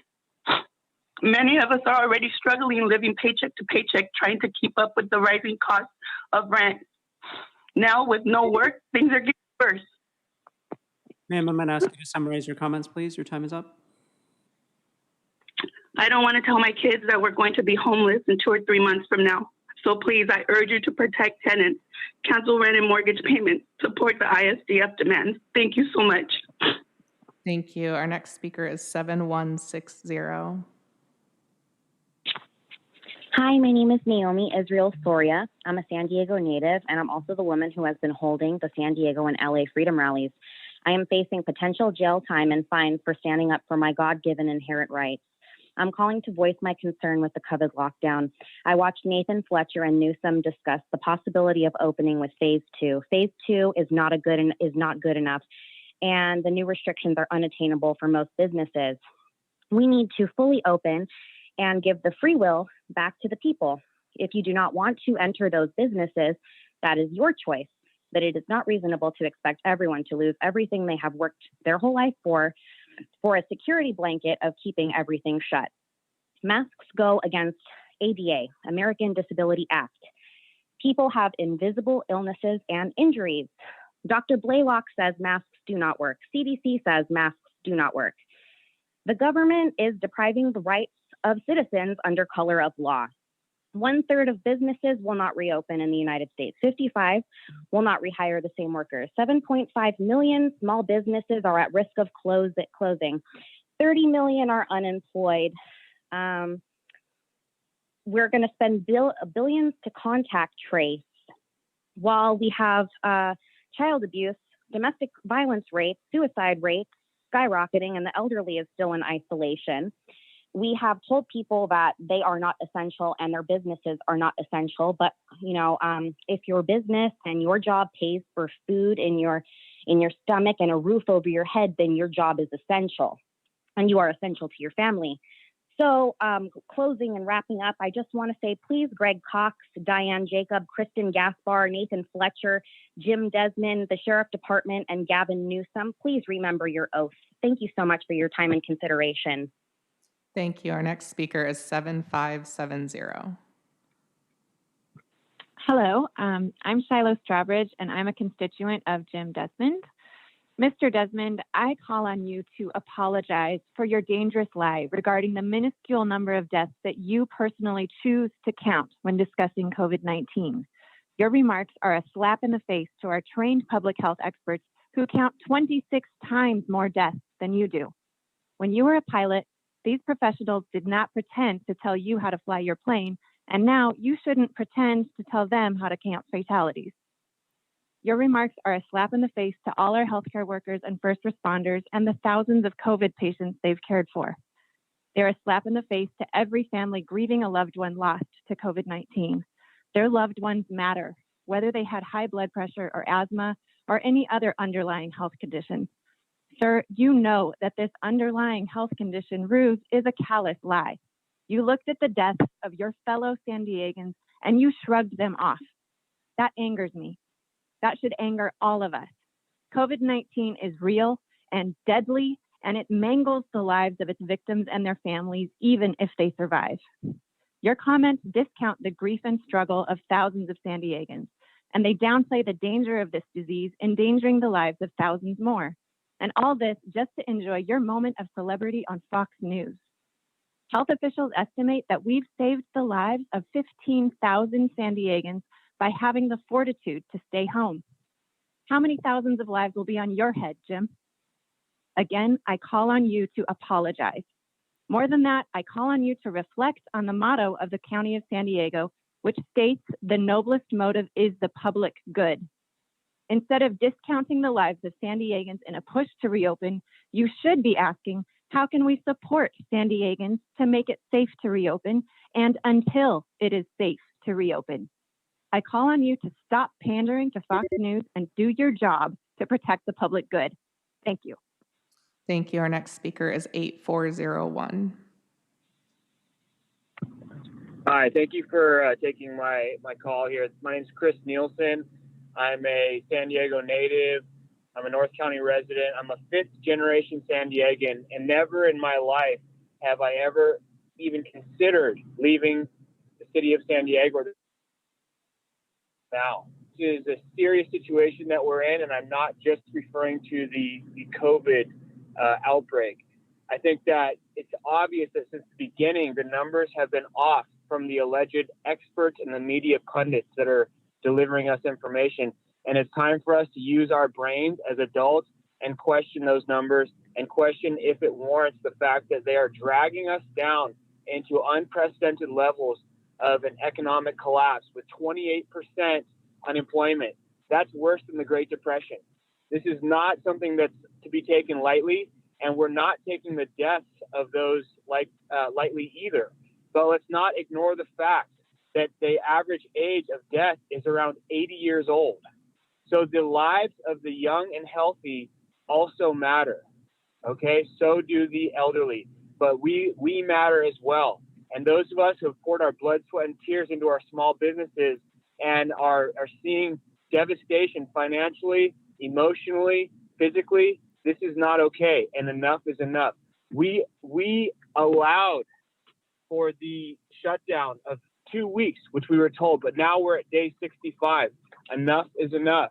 It's time to reopen. And facts matter. We need to separate our feelings from the facts. And if the facts are that if in the total deaths of San Diego, 6 people that died did not have underlying health conditions, that matters. It matters. And if you guys disagree with that, then I'm going to challenge you to use your same mentality against the subject of, if the government cares so much about my health, if they care so much about your health, then why does the tobacco industry exist? Why does the tobacco industry exist? 500,000 people die every year from tobacco. Stop looking to the government for your health. You need to look to yourself. Sir, I'm time to look to yourself. Sir, you're adult. Your time is up. I'm going to ask you to conclude your comments. Thank you. I appreciate your time. Thank you for everything you guys are doing to expedite the reopening of our economy. Let's get back to a thriving economy. I'm a gym owner, a business owner, and I'm also a caregiver for a wounded warrior. And that caregiver requires physical fitness, much like many others. They are now facing serious substance abuse issues, serious thoughts of suicide. This affects more than just the senior citizen who has a hospitalization. Sir, your time is up. I'm going to ask you to please end your comments. Thank you. Our next speaker is 8576. Hi, good morning. My name is Valentina, and I'm a member of ACE and the Invest in San Diego Families Coalition. I'm calling today in support of stronger policies and a budget to reflect that we are prioritizing people before the economy. I'm a recent college graduate. I actually just graduated on Saturday. And the only thing that I can confidently say about my future is that I'm afraid. I'm afraid that I won't be able to find work. I'm afraid that there aren't enough resources to protect my family, my neighbors, and my community. And most of all, I'm afraid of having trust in a system that I feel has betrayed all of us during this time. This is why the Board of Supervisors needs to support canceling the rent and mortgages, because people cannot simply, we just can't pay. We're not working right now. And it's important that during this crisis, we protect the lives of the people first and foremost. We're not disposable, and our voices are not going to be silenced as our community suffers disproportionately from this pandemic. No one should have to choose between food and rent, and our stories are real. And as our representatives, you need to take action because people in my community are dying. Thank you so much for your time. And thank you so much. Thank you. Our next speaker is 8847. Dr. Lucha, resident of District 3. I have two requests. First, I urge the heed the caution from scripts here. Any more and careful plan. Second, support of the COVID-19 Equity Task Force. I'm grateful for the leadership and hard work of the supervisors and Dr. Wooten and others. I'm from a family of immigrants, so I remember what it was like to grow up in a vulnerable community. We struggled, but elected leaders in that community were mindful of ethnic disparity, and they worked to fairness. That meant everything. Today, I have a good job here in San Diego. I worked hard to get here, but I was lucky to have elected leaders strived against unfairness. I know that you also, as supervisors, strive in this way for equity in San Diego County. I call on you to develop a COVID-19 equity task force made of local leaders, nonprofits, community stakeholders, academics.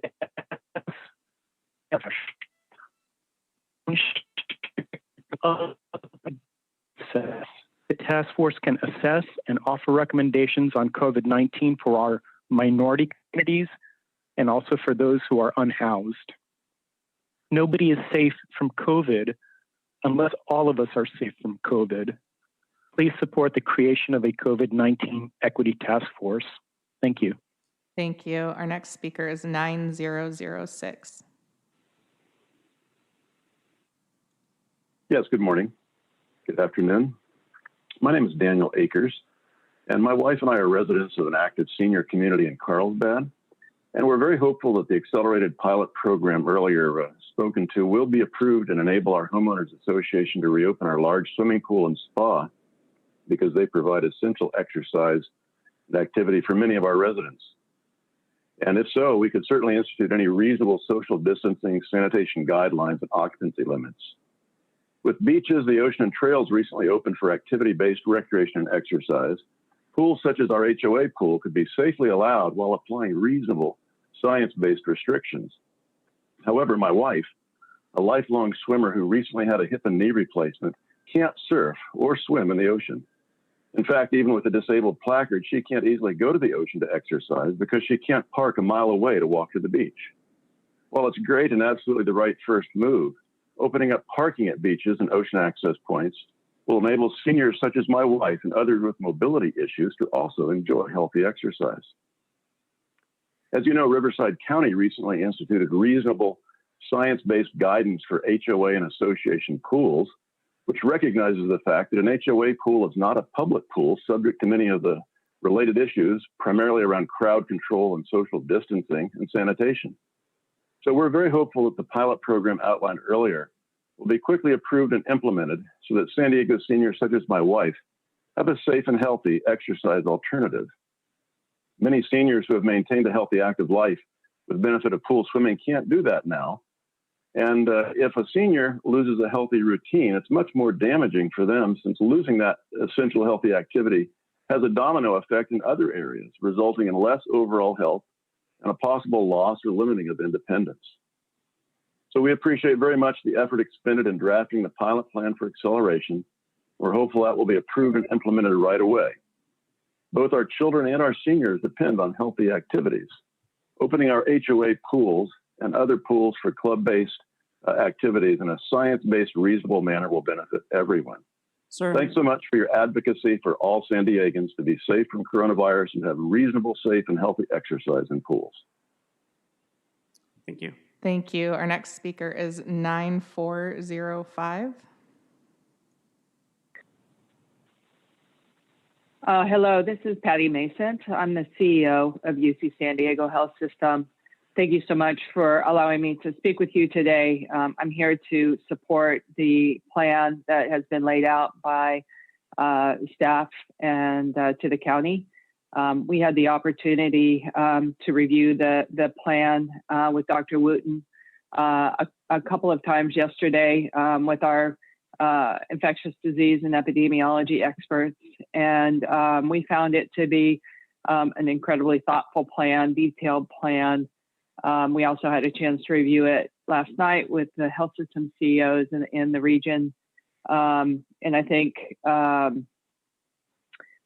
think it addresses the main issues that we need to follow. The metrics that were laid out in the plan are, in my mind, pretty factually based.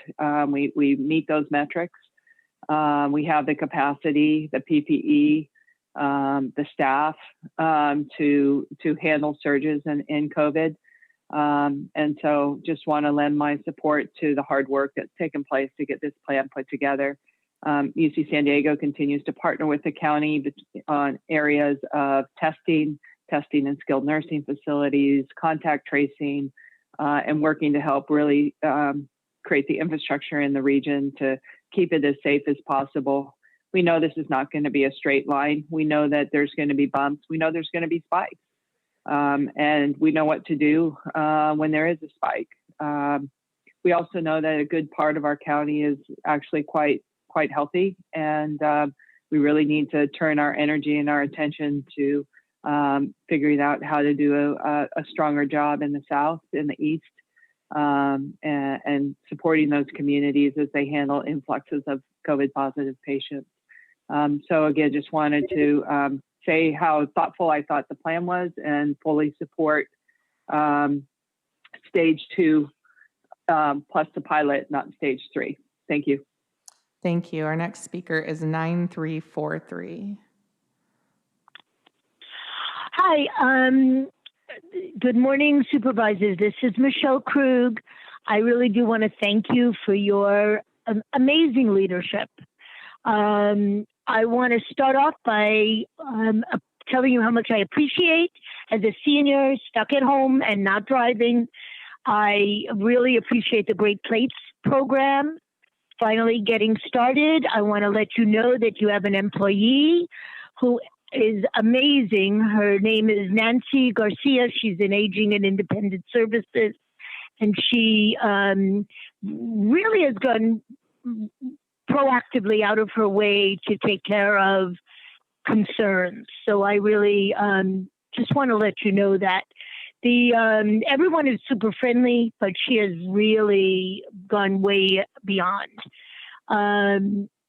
The other thing is I'm on the Persons with Disabilities Commission. I'm very disappointed that has been continuously canceled during this COVID, and people with disabilities and seniors are very highly affected by this. And this is the time that we desperately need those meetings to be taking place. I know other commissions have been meeting by Zoom. I have no idea why that particular one is not continuing the work and being able to help with situations that are coming up. And I guess lastly, I just want to say that I'm frightened by hearing some of the comments of the business owners who are thinking that somehow taking the temperature of their employees or taking the temperature even of their customers guarantees that they're keeping people safe when they are clearly not. I appreciated the comment that nobody is safe from COVID unless all of us are safe. So please reconsider this acceleration, because we have flattened the curve, but we have not made it go down. Thank you very much for your time, and thank you for your leadership. Thank you. Our next caller is 9179. Hi, my name is Sue Duddy, and along with my business partner, Jerry Sutter, we own Step by Step Dance, 2 locations in Poway and Rancho Bernardo. And I am calling to say that we are in support of the accelerated pilot program. This pandemic has affected so many people, but our children especially. They have had the rug pulled out from underneath them, and they deserve the right to get back to normalcy, to bring hope back into their life. Youth programs for children, dance studios, sports. We all know what our responsibilities are, and we've not been given the opportunity to implement the social distancing and all the directives that are in place for so many other businesses. But for programs like ourselves, our children develop emotionally, socially, and cognitively. They learn about discipline, they learn about focus, and they learn these skills that will transfer over to other areas in their life with school and work and so forth. They learn about being on time and coming prepared and instilling great habits and accountability. And their actions not only affect themselves in team and group activities, but others as well. Through perseverance and self-motivation, they're encouraged to solve their problems through experimentations. If they don't succeed, they learn to try again. They make mistakes. They ask for help, and they accept constructive feedback. So many things that help them. And they build self-confidence, and they develop interpersonal skills, which is vital to their cognitive development. And with group activities, they learn the importance of teamwork and skills to successfully work in a group setting. They learn how to listen and to lead others and to be patient. And not many, but several have called in about the impact that this has had on our children, young and all the way through college. And we would like the opportunity to bring hope back into their lives and give essential businesses, non-essential businesses by title, the opportunity to serve our community and our children. Thank you so much for your consideration. Thank you. Our next speaker is 9230.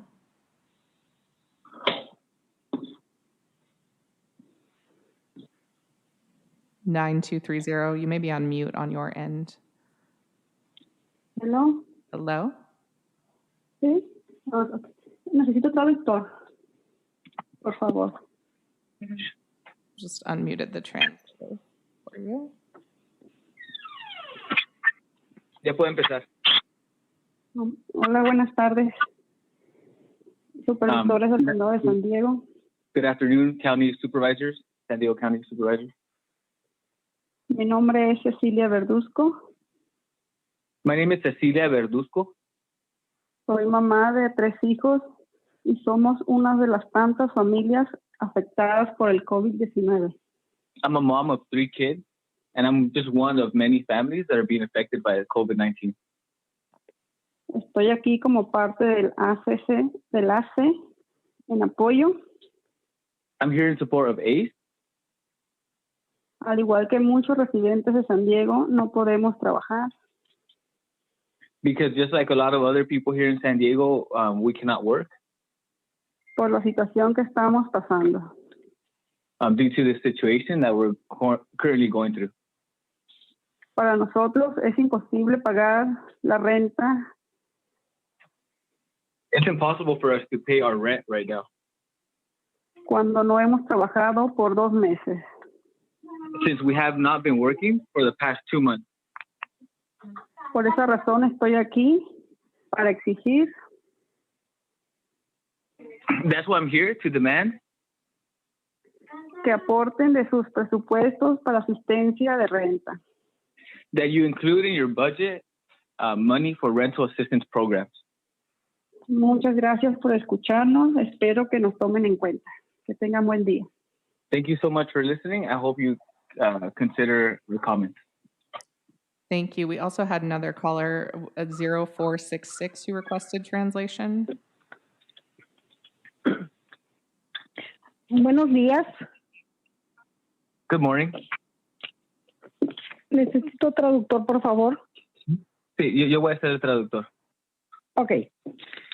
Buenos días, mi nombre es Edith Castellanos. Good morning. My name is Edith Castellanos.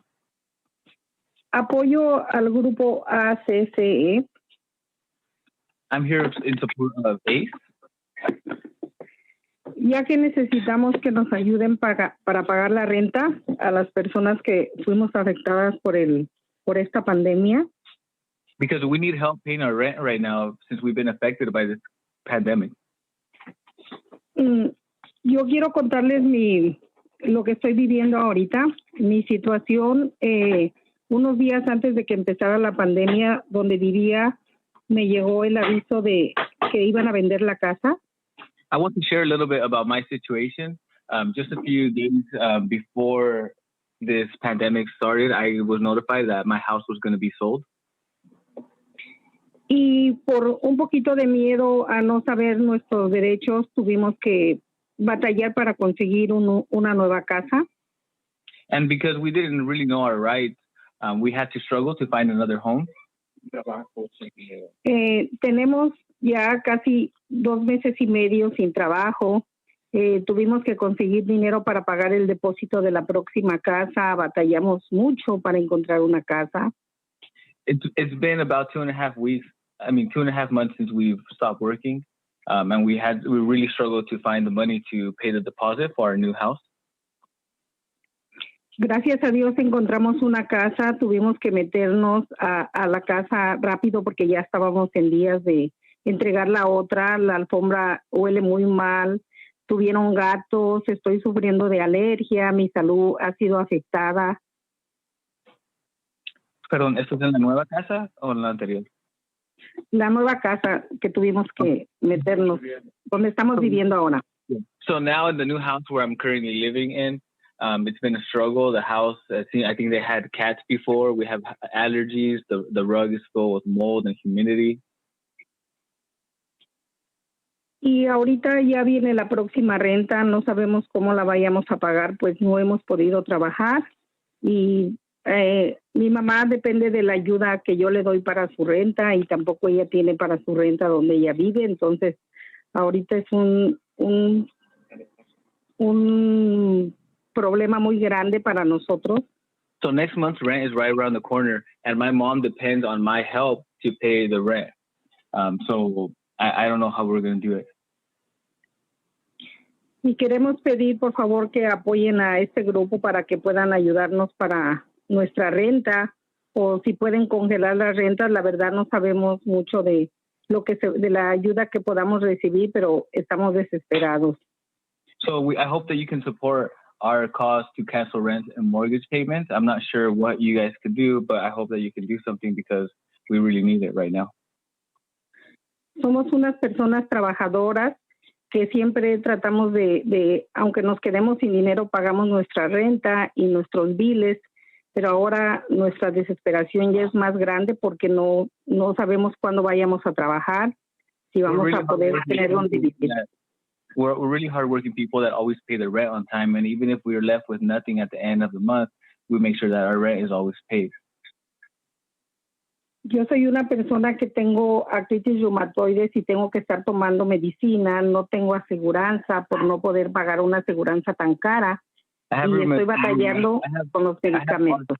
I have arthritis and I don't have health insurance because I can't afford to pay for healthcare.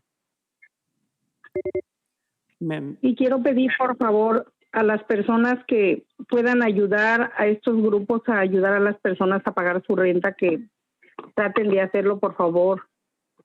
And I just want to ask that you please help us cancel rent and mortgage payments. And ma'am, your time is up. You can conclude your. El tiempo que si quiere terminar su comentario. Okay. Muchas gracias por atenderme. Thank you so much for your listening to me.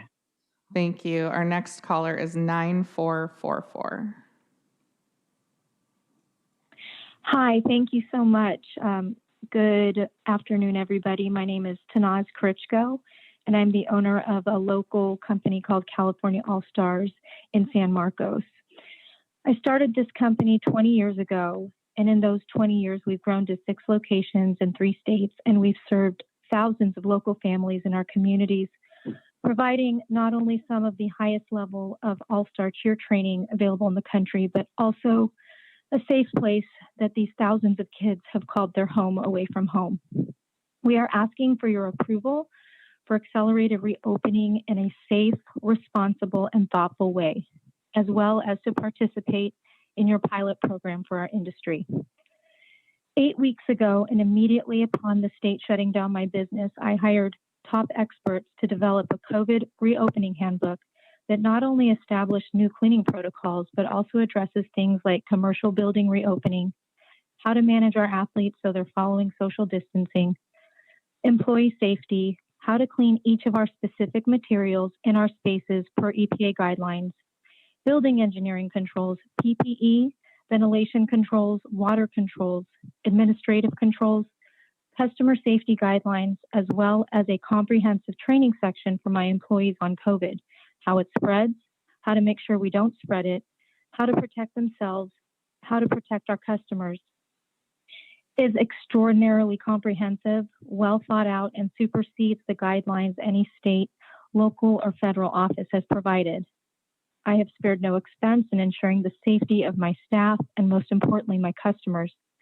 I've leveraged attorneys, risk experts, infectious disease experts, and cleaning and sanitation consultants, not to mention the commercial building and plumbing experts to circumvent any potential landmines we found that come with dormant buildings. We want to be given an opportunity to showcase how business owners are treating this situation with absolute seriousness and true commitment to create new practices that accommodate this new normal. I thank you for your time, and I thank you, Kristen Gaspar, for advocating for our kids. Thank you. Our next caller is 9713. Hi, good afternoon. My name is Eduardo Saldivar. I am a member of ACE and Invest in San Diego Families Coalition, also a lifetime resident of the South Bay. I'm here to call support of stronger policies and budget to reflect that we are prioritizing people before the economy. We need to make sure that people are safe and healthy before we consider reopening our cities. As a first-generation grad student with emphasis on mental health, it's important to realize that a lot of the stress and uncertainty of this is exacerbating people's symptoms, and a lot of that has to do with having to pay rent. Sorry, getting a little emotional. So we're here to demand that there is more tenant protections and tenant counseling here so there are more resources in our community, and to please make sure that we are canceling the rent and mortgage because people simply can't pay. It's like you're expecting to juice a rock, and without work, there is no ability to pay, especially with a paycheck to paycheck like a lot of families here are doing. So we are here to remind people that they will not be able to come back once they cease to exist physically here. All of the stuff that is being postponed can come back, but people's lives will not. So please, please, please listen to the voices of your most vulnerable, not only the greedy landlords. Thank you. Thank you. Our next caller is 9863. Hi, my name is Stephanie Feld. I just wanted to call in and say thank you for your time today. I am a small studio owner, fitness studios in 2 cities, Oceanside and Encinitas, and I live here in Encinitas, and we're taking COVID very seriously, and we want to do that while reopening. So I don't want free rent. I don't want the opportunity to get handouts from the government. I just want to work to pay my own rent at my own business and my own mortgage at my own home. And luckily, we're able to do that, but not for much longer. The situation is not a decision of either or, and we can keep the people safe and move forward with opening our economy. I'm really proud of San Diego and the progress that we're seeing, the science behind the dropping of the number of cases, but we realize that the fight is only just beginning, and we've created an extensive 15-step reopening plan. This includes only allowing a maximum of 10 people in our 1,800 square foot space will be able to follow CDC guidelines and health protocols. Each person will be 6 feet away at all times, even when entering and exiting the building. Members will simply stay in one spot of the room for the entire class with their own set of equipment.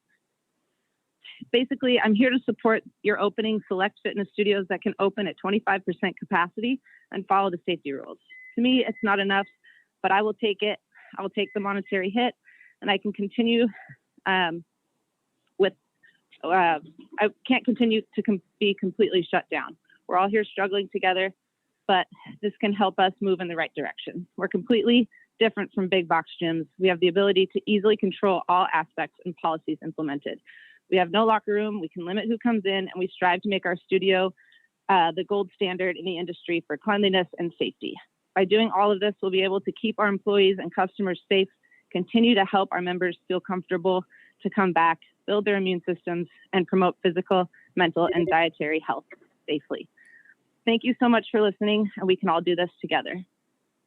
Thank you. Our next speaker is 9886. Hi, this is Joanne Fields, and I represent the Filipino COVID-19 Task Force. We are a collective community organization to bring forth information to protect and serve the Filipino residents in San Diego County. We do appreciate the collaboration of governments on county and local municipalities along with the state. And time again, what we've heard throughout this meeting is data, how data is so important to plan and strategize when we can reopen. I do want to point to the census data, which we all need to participate in Census 2020 so that we have the most accurate numbers to, again, plan and strategize how to safely reopen our municipalities, our businesses, our schools. I am concerned that Sharp and Scripps hospitals in the South Bay are not for the reopening, and that must mean there is a concern. If you look at how many beds are available, how many specialists are available, we don't have as many as we need. So we have to be careful and strategize in a safe way. So therefore, that brings me to the South Bay, that when we are planning the South Bay and we want to have an inclusive task force to include the Filipino community, we cannot fall under the umbrella of Asian Pacific Islander and expect that each community has an equal voice at the table. That usually never happens when it comes to strategies. We've had town halls in southeastern San Diego where our demographics are not reflected there. We're moving in that direction, but we're not there yet. So I just want to land our organization is having a town hall on May 27th.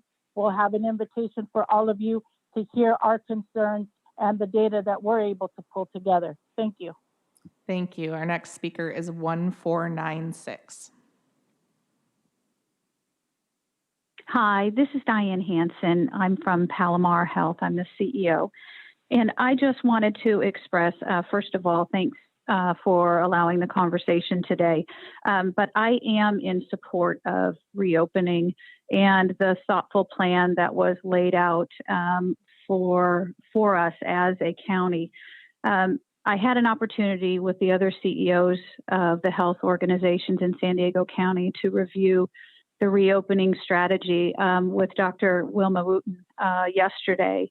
And I really thought that it was thoughtful. I thought that it was carefully constructed to start in a very diligent way to reopen some of the services and allow people to get back to work. I do share the concerns of other organizations around some of the hot spots within the county, but I can tell you I do think we are much better prepared than we were 8 weeks ago to handle some of the patient population that may come our way. So I think that the plan is thoughtful. I think it does put parameters around, making sure that we do this in a very careful, safe way. But I am definitely in support of us essentially looking at the reopening of the 2+ strategy, I'll call it. So thank you for your time today. I appreciate the consideration and appreciate all the work the county is doing. Thank you. Our next caller is 7799. Hola, buenos días.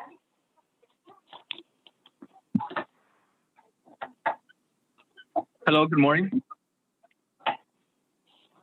Soy Adilene Martínez. My name is Adilene Martinez.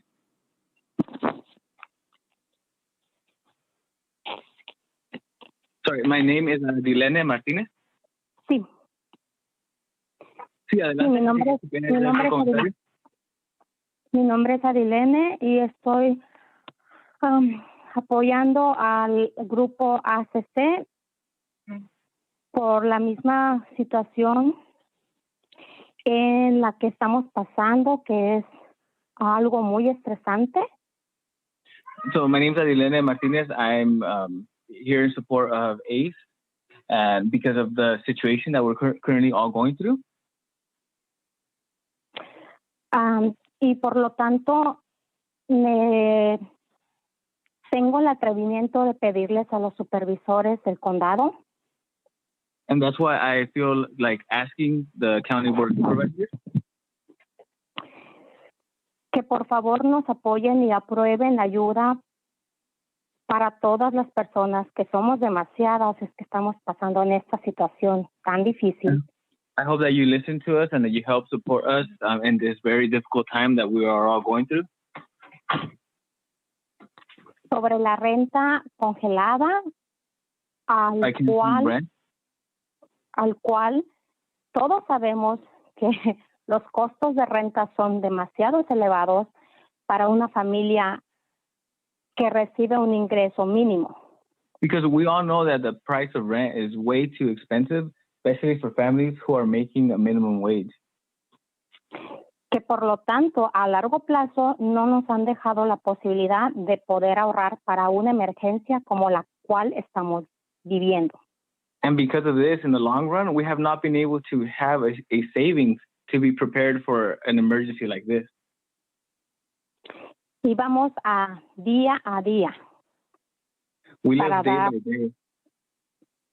Para dar lo necesario y no tener deudas. Dar lo necesario en nuestros hogares con nuestros hijos y no tener deudas. We live day by day to make sure that our kids have the stuff that they need and to not have too much debt. Por favor, yo les pido a los supervisores del condado que se pongan un poquito de nuestro lado. Please, I ask you, County Board of Supervisors, to put yourself in our shoes. Como si ellos estuvieran en esta situación. Es que sean un poco más humanitarios y conscientes. Please be more human and conscious of what we're going through. Put yourself in our shoes. Que si les estamos exigiendo de una manera que nos ayuden o nos aprueben las rentas congeladas, por el cual... If we're demanding in this moment that you cancel and forgive rent payments, por el cual les estamos pidiendo esto es simplemente porque no tenemos trabajo. The reason we're asking this is simply because we can't work. Y el día a futuro que lleguen a dar el permiso o quitando la cuarentena, tampoco estamos seguros And when this quarantine is over, we're not sure if we're going to have work. Tampoco estamos seguros que nuestro trabajo esté ahí, porque va a haber muchas medidas de precaución. Eso significa que probablemente estemos Because there's going to be many different regulations on the reopening. This means that not all of us are going to have our job back right away. And ma'am, your time is up. If you can conclude your comments, please.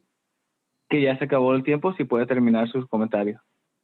Ok, sí, por el tanto, pues les suplico que nos ayuden por todas estas afectaciones que tenemos. And that's why I asked you to please help us due to all the different things that we are struggling with right now. Gracias y buenas tardes. Thank you and have a good day. Thank you. Our next speaker is 3362. Thank you, Chairman and Supervisors. I appreciate the opportunity to speak today. This is Patrick Batten, and I'm calling on behalf of Revitalize San Diego, which is a bipartisan, diverse coalition of community and business leaders that employs tens of thousands of San Diegans and generates billions of dollars each year. We recently submitted a letter to the Board of Supervisors signed by more than 40 of our 1,000 plus members, strongly urging the support to request a local variance. First, let me congratulate each and every one of you for your leadership during this pandemic. Through your leadership and the communities working together, San Diego has flattened the curve and saved lives. However, though that cost has come, with that lives saved and the flattened curve has come at a cost. Our economy has diminished while our mental health has suffered. And as we heard today, many families have faced hardships. It is time to continue to trust our communities, businesses, and elected officials to work together to protect our citizens and reopen San Diego responsibly. Revitalize San Diego supports the request for a local variance, as well as the accelerated pilot program. We appreciate your time and thank you for your consideration. Thank you. Our next speaker is 4294. 4294. Okay, ¿y soy yo? Oh. Sí, estoy aquí. Okay, we'll unmute the translator for you. Okay, ya puede empezar. Sí, buenos días. Mi Good nombre morning. es Marina Ortega My name is Marina Ortega, y pertenezco a la Asociación de Inversión en las Familias de San Diego I'm part of the Invest in San Diego Families Coalition y a ICE. and ACE. ACE, ok. Quise participar en esta junta porque es preocupante I wanted to participate in this meeting because it's very worrisome cómo esta pandemia nos ha impactado a todas las familias, how this pandemic has impacted all of our families, en especial a mis hijos de 12 y 15 años, especially my kids that are 12 and 15 years old. pues al perder los trabajos no hemos cumplido en las facturas Because since we have lost our jobs, we have not been able to pay our bills. y aún más preocupante, ni con el pago de la renta. And even more worrisome is our rent payment. Y como gente trabajadora que somos los latinos, And how us Latinos are hardworking people y contribuimos así al país, who contribute greatly to this country. me veo en la necesidad de exigirles I feel like I need to demand asistencia para el pago de la renta, that you invest in rental assistance programs, ya que mi familia y yo necesitamos un lugar donde vivir. because my family and I need a place to live. Esperando una respuesta favorable apoyándonos con dicha asistencia. I hope a favorable response for the what we are asking for. Les doy las gracias de antemano. And I give you thanks beforehand. Que tenga buen día. I hope you have a nice day. Gracias. Gracias. Thank you. Our next speaker is 1490. Yes, hello. My name is Linnell Lynch, and I'm the proud owner of Bellis Academy. We own 3 beauty colleges here in Poway, El Cajon, and Chula Vista. First, I want to thank the county for your tremendous work in reopening and making San Diego safe. I was very thrilled, and another board that I serve on is the International Spa Association. And thank you to the county for supporting us in putting the iSpa reopening toolkit as part of what all San Diego can utilize. I'm also proud to serve on the national board of all of career education. So that's everything from nursing to trucking to technology and plumbing. We are in a trade school environment where we represent short-term programs with real opportunities for the American dream, including individuals that can go on to own their own business. These are short programs, and we are unique in our college environment. We have both practical and classroom, and we have an opportunity to be ready and adapt to new protocols in this new world and this new environment. Today, unfortunately, though, our students, as we've converted to distance education, many of them, because they need practical training, have had to put their college on hold while they are on a current leave of absence, because what they need is they need the practical training. We're prepared to bring them back with using mannequins so that we continue to operate with distancing and proper protocols.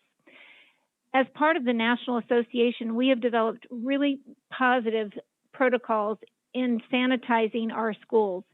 Things like handless faucets, installing water bottle refill stations to replace water fountains, disinfecting, putting up the shields, many, many things that we feel are going to allow career colleges to be safe and to welcome our students back. In addition, in the beauty school environment, our educators are trained in sanitation, and we've also developed COVID training for both our students and our staff. We would love to consider having beauty schools added to your proposed pilot. Ma'am, your We time is know that up. we can have distancing. Summarize your comments, please.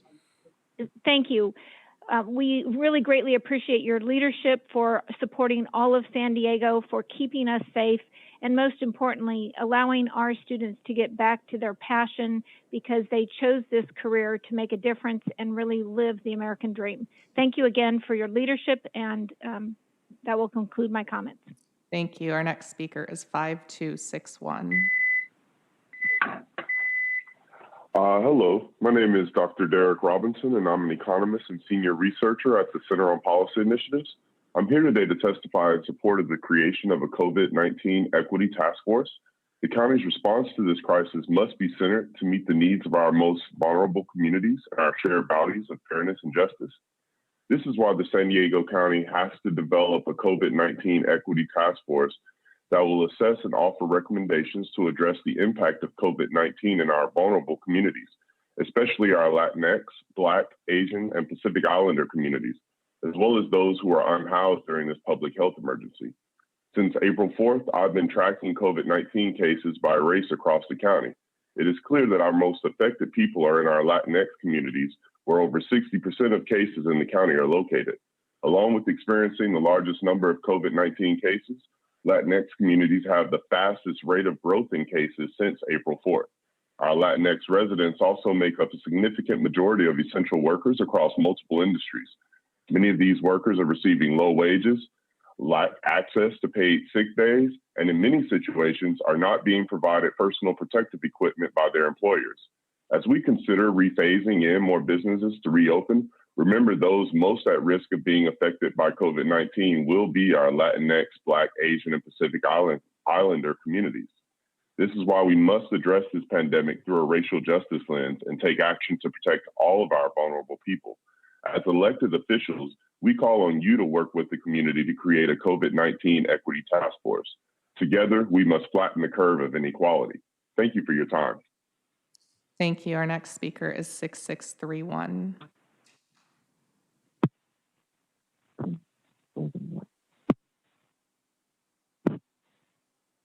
6631, would you like to address the board? We will try 8741.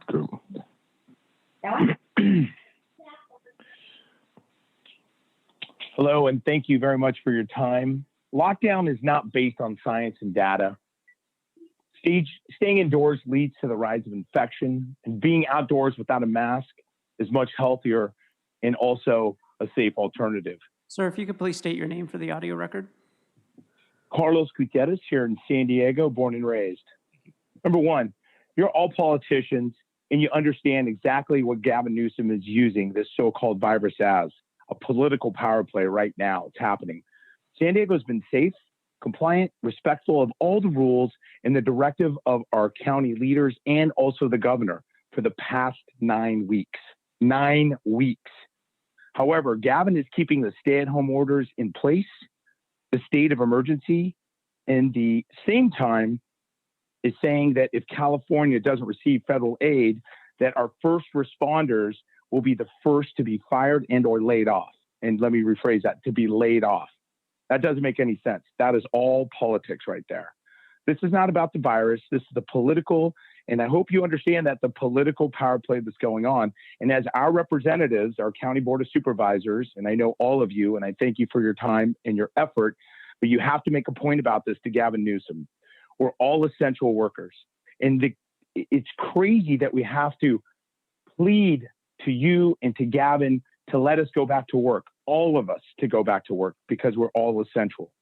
So I'm making a statement that we need to open up, and we need to open up now, because we're seeing a rise. If we stay a day longer, we're going to see a rise in suicides. You know this already. You're going to see a rise in domestic violence, depression, unemployment is plummeting families. And we're hearing it from so many different diverse ethnicities all over San Diego. And it is our right to be able to work. And if San Diego doesn't get back to work, there's going to be a lot of bloodshed that's going to be on the politicians' hands, because this is political and it's front and center. And we know that. And this isn't about the virus, it's political. So use your power and liberate San Diego. So I'm asking you to please send a video, call Gavin Newsom directly, and fight for the right for San Diego to be open for all of the residents. And I hope you go above and beyond, because we need you more than ever right now. Sir, thank you. Conclude your comments. And have a safe day. Thank you. And last call for 6631, if you'd like to address the board. 6631, you may be muted on your end. Yes, my name is Barbara Pinto, and I am a resident of Southeast San Diego, District 8. I'm a longtime resident. I've lived here all my life, 74 years, and I'm a member of ACE and part of the Invest in San Diego Coalition. I'm calling today in support of stronger policies and a budget that will reflect the needs of the people strongly affected by the COVID-19 crisis and other mounting disadvantages, such as affordable housing, rather than the general economy of the city of San Diego. As a struggling senior citizen on a fixed income, I am requesting that you cancel the rent and the mortgages of seniors, unemployed workers, and breadwinners of many San Diego families, especially young families, for the public safety. Who can pay without jobs or money? I'm employed part-time, and due to the coronavirus, I'm unable to work due to our office being closed. I pay over 80% of my income for rent, and there is an ongoing need for affordable housing with continued waiting lists. I am one waiting. Please continue to consider the needs of the people mentioned, some of which may not have jobs to return to. No one should have to make choices between their family needs and their rent. All businesses cannot possibly be open in safety, including schools. As a retired school staff employee, I can tell you that classrooms with 30 students or more are not possibly safe. Will all of these children be tested before they enter back into a school program? As a grandmother and a great-grandmother, I am very, very concerned. Please, the people are looking to San Diego for excellent leadership. Do not let us down. Thank you for your time. Thank you. And that concludes public testimony on this item, Chairman Cox.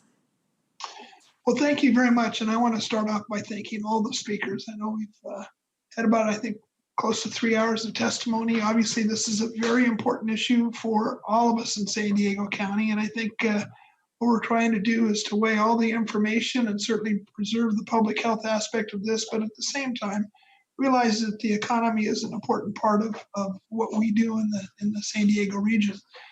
I just can't say enough about what a great job that I think our staff has been doing.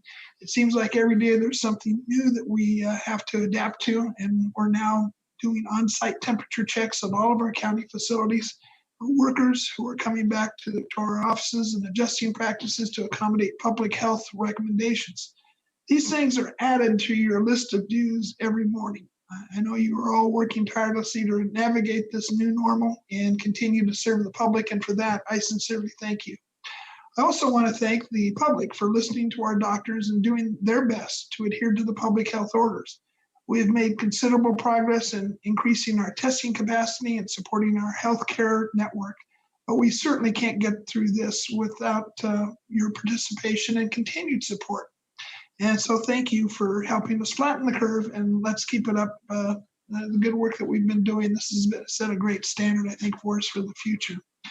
I really want to thank our staff for the work they've been doing on this acceleration plan, the containment plan, all the things that we've been talking about this morning. I think it provides a good roadmap, balancing, again, certainly the highest concern we have, which is the health of the public, but at the same time realizing that we need to get our economy back on track. And I think the phased approach that has been laid out is good. We certainly would like to ask the governor's help and cooperation to allow us to accelerate into the next phase based on the success that we've had in this region. And we've had some tremendous success in containing the growth of new cases, and certainly the leveling we've seen of hospitalizations. And I think it's an indication of what we've been laying out has worked up to this point, and we certainly hope it's going to continue to work in the future. What I would like to do at this time is to make a motion to accept the Chief Administrative Officer's recommendation, which includes item 1, which is to receive the update on the COVID-19 response, which we've just heard. 2, to ratify all the actions taken by the Chief Administrative Officer, Public Health Officer, Director of the Department of Purchasing and Contracting, and Director of Department of General Services in response to the local health emergency and local health emergency and local emergency. That we defer action on recommendation number 3 until we deal with items 14 and 28, which we will do after we take a lunch break. And the other recommendations, item 4, adopt a resolution entitled Resolution of the Board ratifying and authorizing the waiver of fees for building permits and plan check services as directed on May 5th. That we take number 5, to take other actions necessary to address the COVID-19 pandemic emergency response. And then there was 2 added recommendations which were provided to us this morning, which was a recommendation number 6, which is to support the public health officer's submittal of an attestation to support accelerated movement into stage 2 and authorize the chairman of the Board of Supervisors to submit a letter to the state supporting the attestation. And then recommendation number 7, yes, which is to support the public health officer's submittal of a request to the state to approve a pilot program authorizing the county to allow particular stage 3 businesses to open with significant limitations, and authorize the chairman of the Board of Supervisors to submit a letter to the state supporting the pilot program. Second. That would be my motion. We have a second from Supervisor Jacob. Supervisor Gaspar had requested to speak on this item next. Well, thank you, Chairman. I appreciate all the speakers here today as well. And I echo all of your comments about the response in San Diego. In San Diego, we are blessed with collaborative hospital partners, talented clinical leadership, responsible business owners and citizens. We have engaged residents who are all ready to safely guide San Diego out of this crisis. I'm forever grateful. I appreciate the motion that's on the floor today. I wanted to make a couple friendly amendments if the motion maker and the seconder so agree. I wanted to provide some direction to ask the public health officer to reevaluate a few additions or opportunities in the proposed pilot program. So I'd like to go through a few things that I'm hoping the public health officer will take a second look at. Number one would be the therapeutic and peer support groups. I'm very appreciative that the team has outlined the need for therapeutic and peer support groups to reconvene.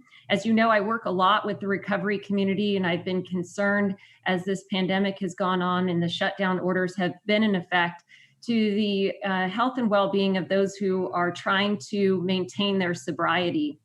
I'm hopeful that the public health officer will consider groups of 12 instead of the 10 that have been outlined here in the proposed pilot. The reason I think that that's important is that typically these groups are of 50 or so, but 12 is a consistent number. As you know, I worked extensively on the sports protocol, and we modeled the sports protocol after the child care protocol, and that allows for groups of 12 to convene.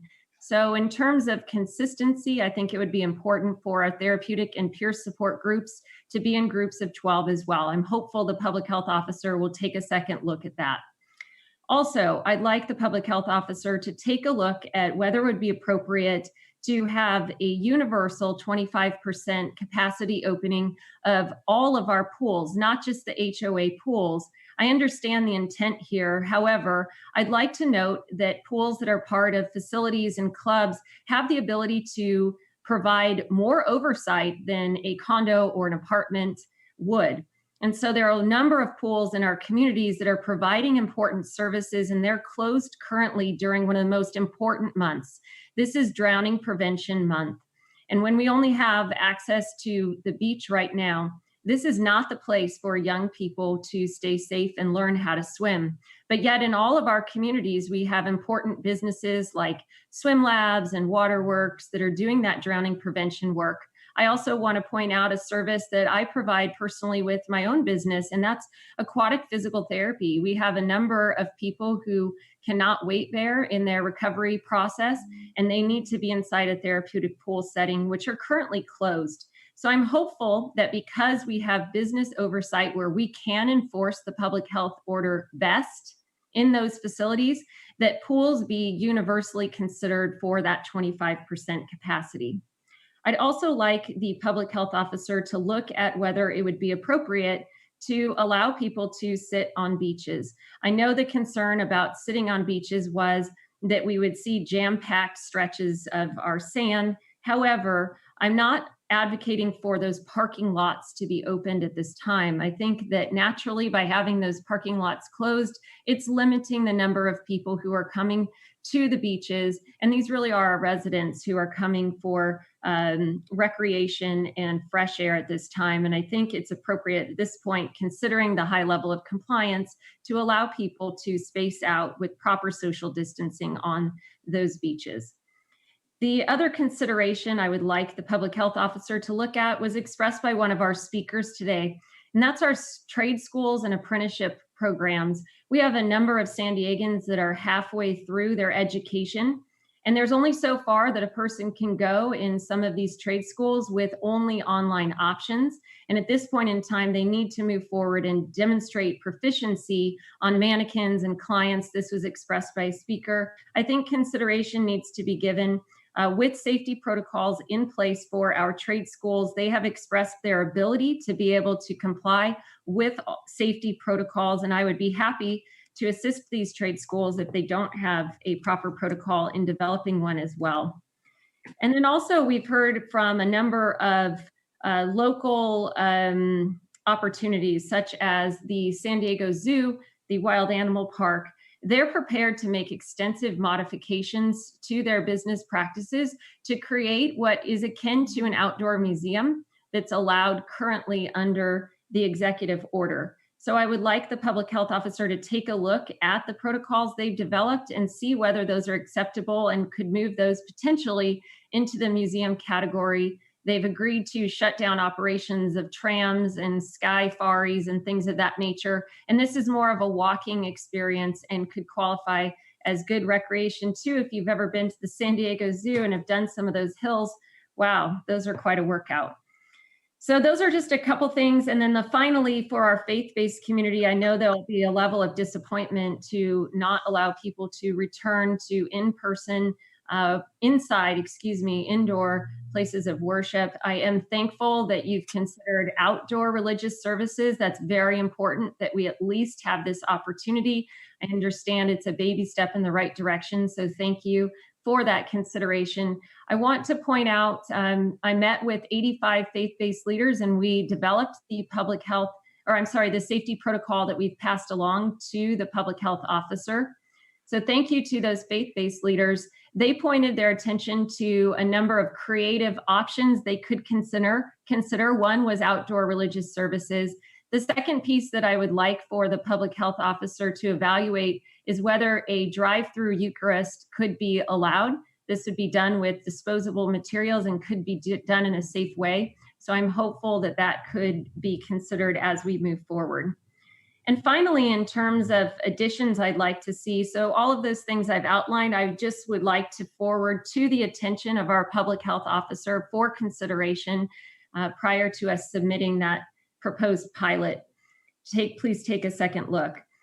I'd also like to assign a time frame for response from the governor. Our community has been very patient. We haven't gone the route of defiance that you've seen other counties go, and I applaud us for not doing that and trying to be responsible and safe and working with our hospital partners and our clinical leadership, of course, and moving forward with a safe plan. But I do think it's appropriate to expect a response from the governor by Friday, May 22nd, close of business, because we need to better understand how we're going to move forward as a community and if we need to pursue more aggressive options. So I'm hopeful that we can assign a deadline of May 22nd for a response back from the governor on this pilot program so we can better manage our expectations.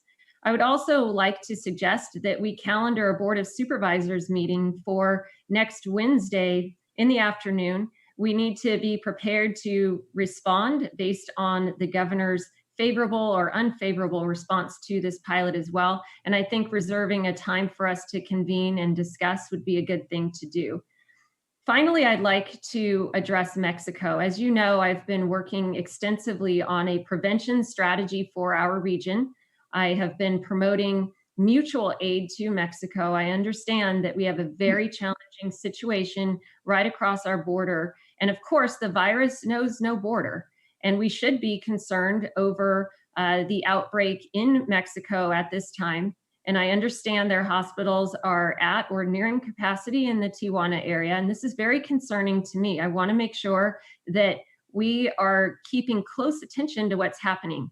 Thank you to our clinical leadership in San Diego. Teams of people have gone down to assist in clinical trainings. Thank you, thank you, thank you. In particular, I know UCSD has been down there a lot, so appreciate you so much. On top of that, we've come up with a variety of innovations that can be immediately implemented. Just north of the border, we're talking about a quote unquote pop-up type triage hospital, something you'd see similar to outside of one of our local hospitals. And we can do health screenings there. We can do testing there. And most importantly, we can properly triage people into our healthcare system. Now, we have been told that this type of a prevention strategy would be covered under our emergency response FEMA funds. 75% of the cost would be covered. That's great. And I understand that one of our hospital partners is coming up with a budget and cost proposal for moving forward. That's fantastic. But we know this will be covered at 75%. I think this board needs to commit to moving forward with a proactive prevention strategy like the one that I've just outlined, and commit ourselves to covering the 25% that's not covered by the feds in the event we won't get reimbursed through another mechanism. I'm hopeful once we have costs outlined, we can actually go to the state of California and ask them to help cost share on that 25% remainder. But at this point in time, I think it's really important that we move forward and protect Both San Diego and Mexico, as you know, our binational economy is incredibly important to this region. We have interconnected communities.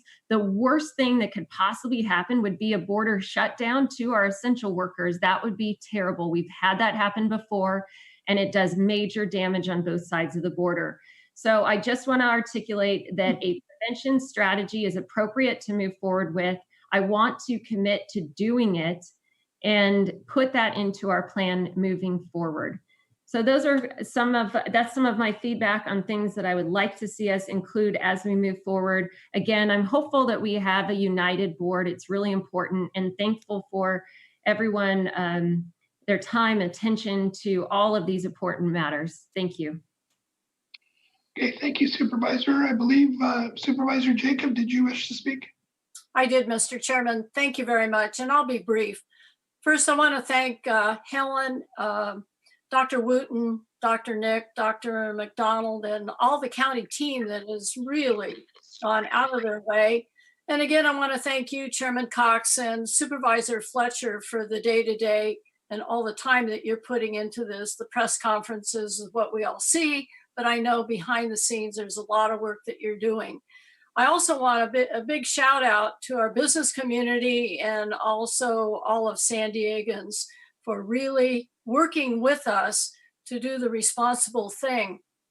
Today, we have a plan before us that is a very responsible plan. It's based on facts. It's based on science. It has the support of Dr. Wooten, our public health officer. And now we send it to the governor today with this motion. And I have to say, I really appreciate Governor Newsom in listening to San Diego County. And he has listened. He listened on the beach issue, and he's listened to us too, and provided us more local control, loosened up the criteria, some of which was unattainable, absolutely impossible. So I firmly believe, based on what we've seen demonstrated before, that we can work with this governor. We are working with this governor, and we will continue to do that. And I think that is the best way forward. This is a good plan. It's an aggressive plan. Some want more, some want less, some want nothing. It's not going to happen that way. So, but the important thing, the bottom line is, while we move forward with this plan, and we do have timelines attached to the plan, recommending it to the governor, that we'll move forward, but also a big reminder that everybody has to stay vigilant and be safe. And we know now, we've been in training for a couple months. We know now what we need to do to be safe. And so let's go forward in a safe fashion and open up our businesses. San Diegans have been doing their job. The county has been doing its job. And today, the Board of Supervisors, we're doing our job. Thank you, Mr. Chairman. Thank you, Supervisor. Supervisor Desmond. Well, thank you, Chairman Cox. And I just want to say thank you to all the presenters today as well, and staff. I mean, it was a great presentation that really, spelled out where we need to be, where we are. I was really glad to hear that, our staff has done such a fine job that we meet all the criteria for the accelerated plan moving forward. And I want all the public health doctors for their tireless effort, everybody at the EOC for our task force, for everything everybody's been doing. It's kind of accumulating, to a point here today in a very, very good way. This has been unprecedented. I'm really glad to see, everyone rising to the challenge.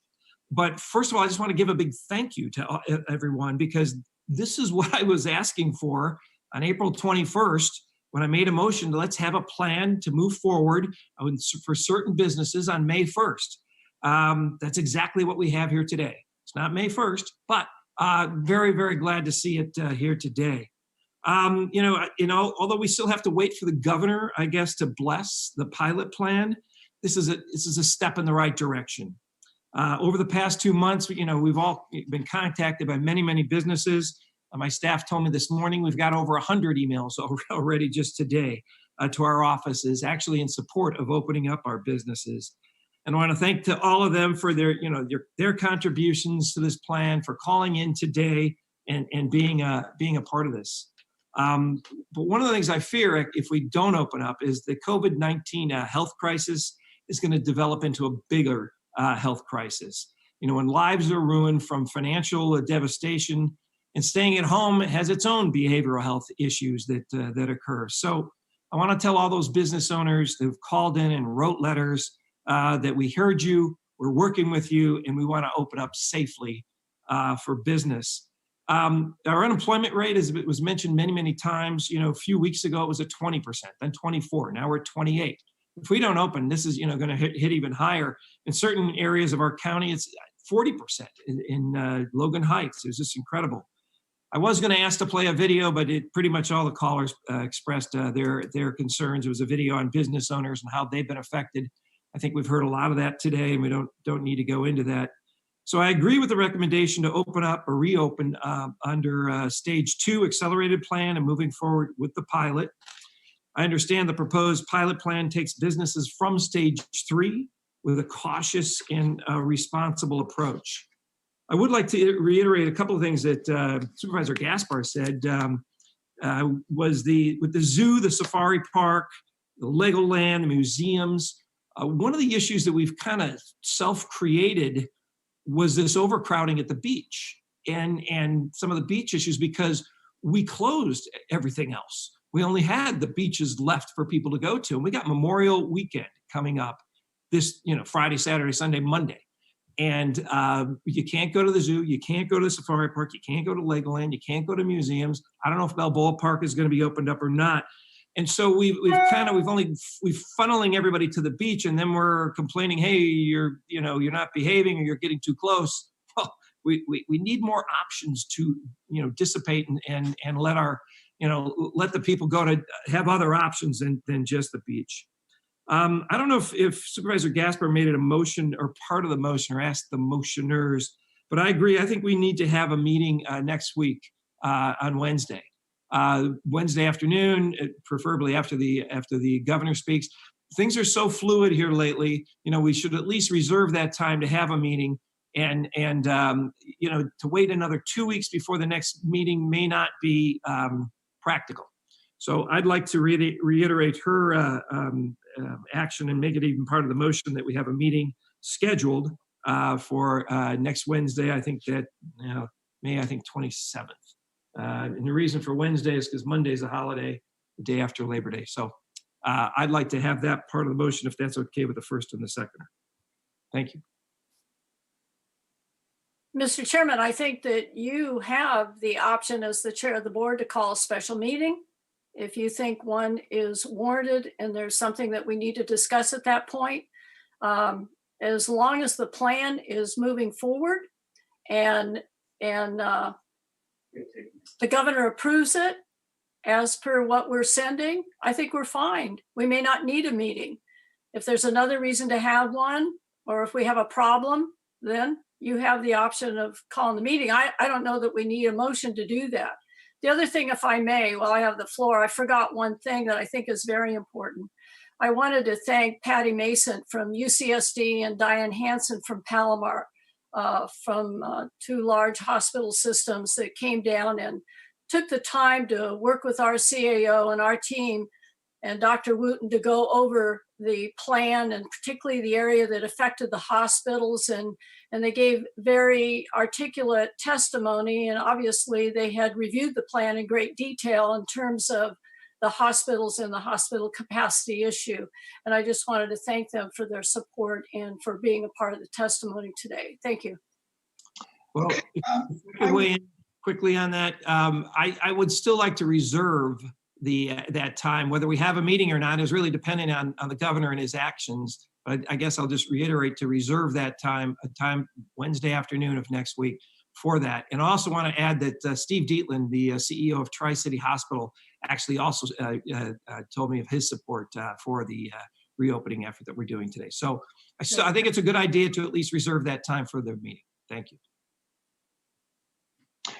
Okay, I'm gonna take that as a request unless there's a formal motion. I certainly understand your concerns, both Supervisor Gaspar and Supervisor Desmond, and if there's a need for a meeting, I will be more than happy to call for a meeting.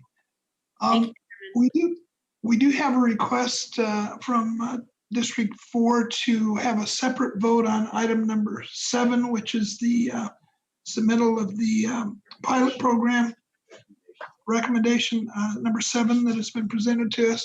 So I don't see any of the requests to speak. So we'll be voting at this point on items, recommendations 1, 2, deferring item 3 until we deal with items 14 and 28 on the agenda, recommendation 4, 5, and 6. If there's no further discussion, would the clerk please call the roll? Thank you. Chairman Cox? Aye. Supervisor Jacob? Aye. Supervisor Gaspar? Aye. Supervisor Fletcher? Aye. Vice Chairman Desmond? Vice Chairman Desmond, your vote, please. Aye. Okay, that leaves us with the last recommendation from the staff report, which is to support the public health officer's submittal of a request for the state to approve a pilot program authorizing the county to allow particular stage 3 businesses to open with significant limitations, and authorize the chairman of the Board of Supervisors to submit a letter to the state supporting the pilot program. Move approval.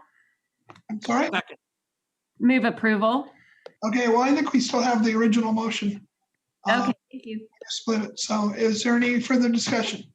Yeah, Supervisor Cox, I just want to weigh in here. I fully support us moving into stage 2, and I want to thank all of the work that has been done to come up with the plan with our attesting to meeting the criteria that the governor has outlined, and I appreciate all those efforts. Given that we have not yet even implemented stage 2, I don't believe it's the time to call on the state to immediately allow us to go into stage 3. The governor has alluded to stage 3 beginning the first week of June. That is just merely two weeks away, less than 2 weeks away. And I think that it is appropriate that we continue what has been a very responsible and very thoughtful reopening. Our ability to continue reopening is contingent upon our ability to do it in phases. And I certainly understand the tremendous economic impact that this is having, and I understand the tremendous pressure that people are feeling. But I think that the lessons of history and the lessons of the present with the number of countries guide us to a belief that doing this in a thoughtful and methodical way is best. And so I fully support moving all the way through stage 2. And I think a week or so from now, we'll be able to look at stage 3 and moving forward. But I don't presently support calling on the state to allow us to immediately move into stage 3. Thank you. Okay, I see no further requests to speak. So would the clerk please call the roll on recommendation number 7 on the item? Chairman Cox, before we move forward, I wanted to figure out if my comments were sufficient enough on the border issue to get the attention of our staff to continue to move forward, or if we needed a separate vote on moving forward with Mexico and a prevention strategy. Well, let me ask the Chief Administrative Officer. I think you made a number of, I take those as suggestions for the consideration of the Public Health Officer. Let me ask the Chief Administrative Officer if that gives her some direction. Thank you, Mr. Chairman. We absolutely will have a meeting after this. Actually, during the break, I'll speak with the Public Health Officer and see which of those recommendations she's comfortable with in adding to the pilot. County Counsel, did you need to say anything? Well, I believe the question was about Mexico, and I think that the issues on Mexico are things that are also within the public health officers and the CAO's authority. And so those, you wouldn't need necessarily a formal action by the board to do those things. Those would be things that they would be able to do on their own. Excellent. Thank you. Okay, Supervisor Desmond, you're holding up something and I can't read it. Oh, it's a question mark. I'm trying to tell you I have a question, but anyway, sorry about that. I need a bigger pen. Well, you miss my hand sometimes, but maybe I'm too quick. Could we ask our CAO to read off the list of things that are in the proposed pilot project that we're voting on to move forward and asking the governor that for this item 7? Could we just have her reiterate those, please? Could we pull the slide up, Bren? Thank you very much.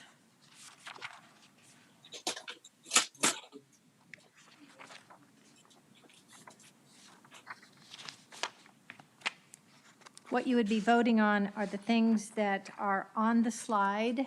As soon as she pulls it up, I can read it to you, but I wanted everybody to be able to see it. The research labs, the therapeutic and peer support group, the modified youth sports clubs, the personal services, which would include salons and fitness facilities with some capacity limitations, the HOA apartments, condominium pools at the 25% capacity, and then the outdoor religious services. Those are things that have already been agreed to by the public health officer, so that's what you would be, the motion would be covering those things. In addition, I'll be meeting with the public health officer during the break to have her consider the other items that were mentioned by Supervisor Gaspar. You would not need to vote on that. We know already what you have, and then we would incorporate anything that the public health officer was comfortable with in putting into the pilot. Thank you. Okay, does that answer your question, Supervisor Desmond? Yes, thank you. Okay, I see no further requests to speak, so I'll ask the clerk to please go ahead and call the roll. Thank you. Chairman Cox? Aye. Supervisor Jacob? Aye. Supervisor Gaspar? Aye. Supervisor Fletcher? No. Vice Chairman Desmond? Aye. Chairman Cox, that motion passes with Supervisor Fletcher voting no, all other supervisors being present and voting aye. Okay, I'm going to suggest at this point that we take a break until 2:15. We come back and we'll take the items in the following order. We'll take item 14 and 15, 14 and 28 together. And then we'll deal with items 7, 17, 26, 27. And then the last items that we'll deal with today are the staff presentations on item 18 and 19. And just to clarify, the closed session will actually be held tomorrow after the land use hearing. If there's no other questions by members of the staff or supervisors, we will stand adjourned then until 2:15.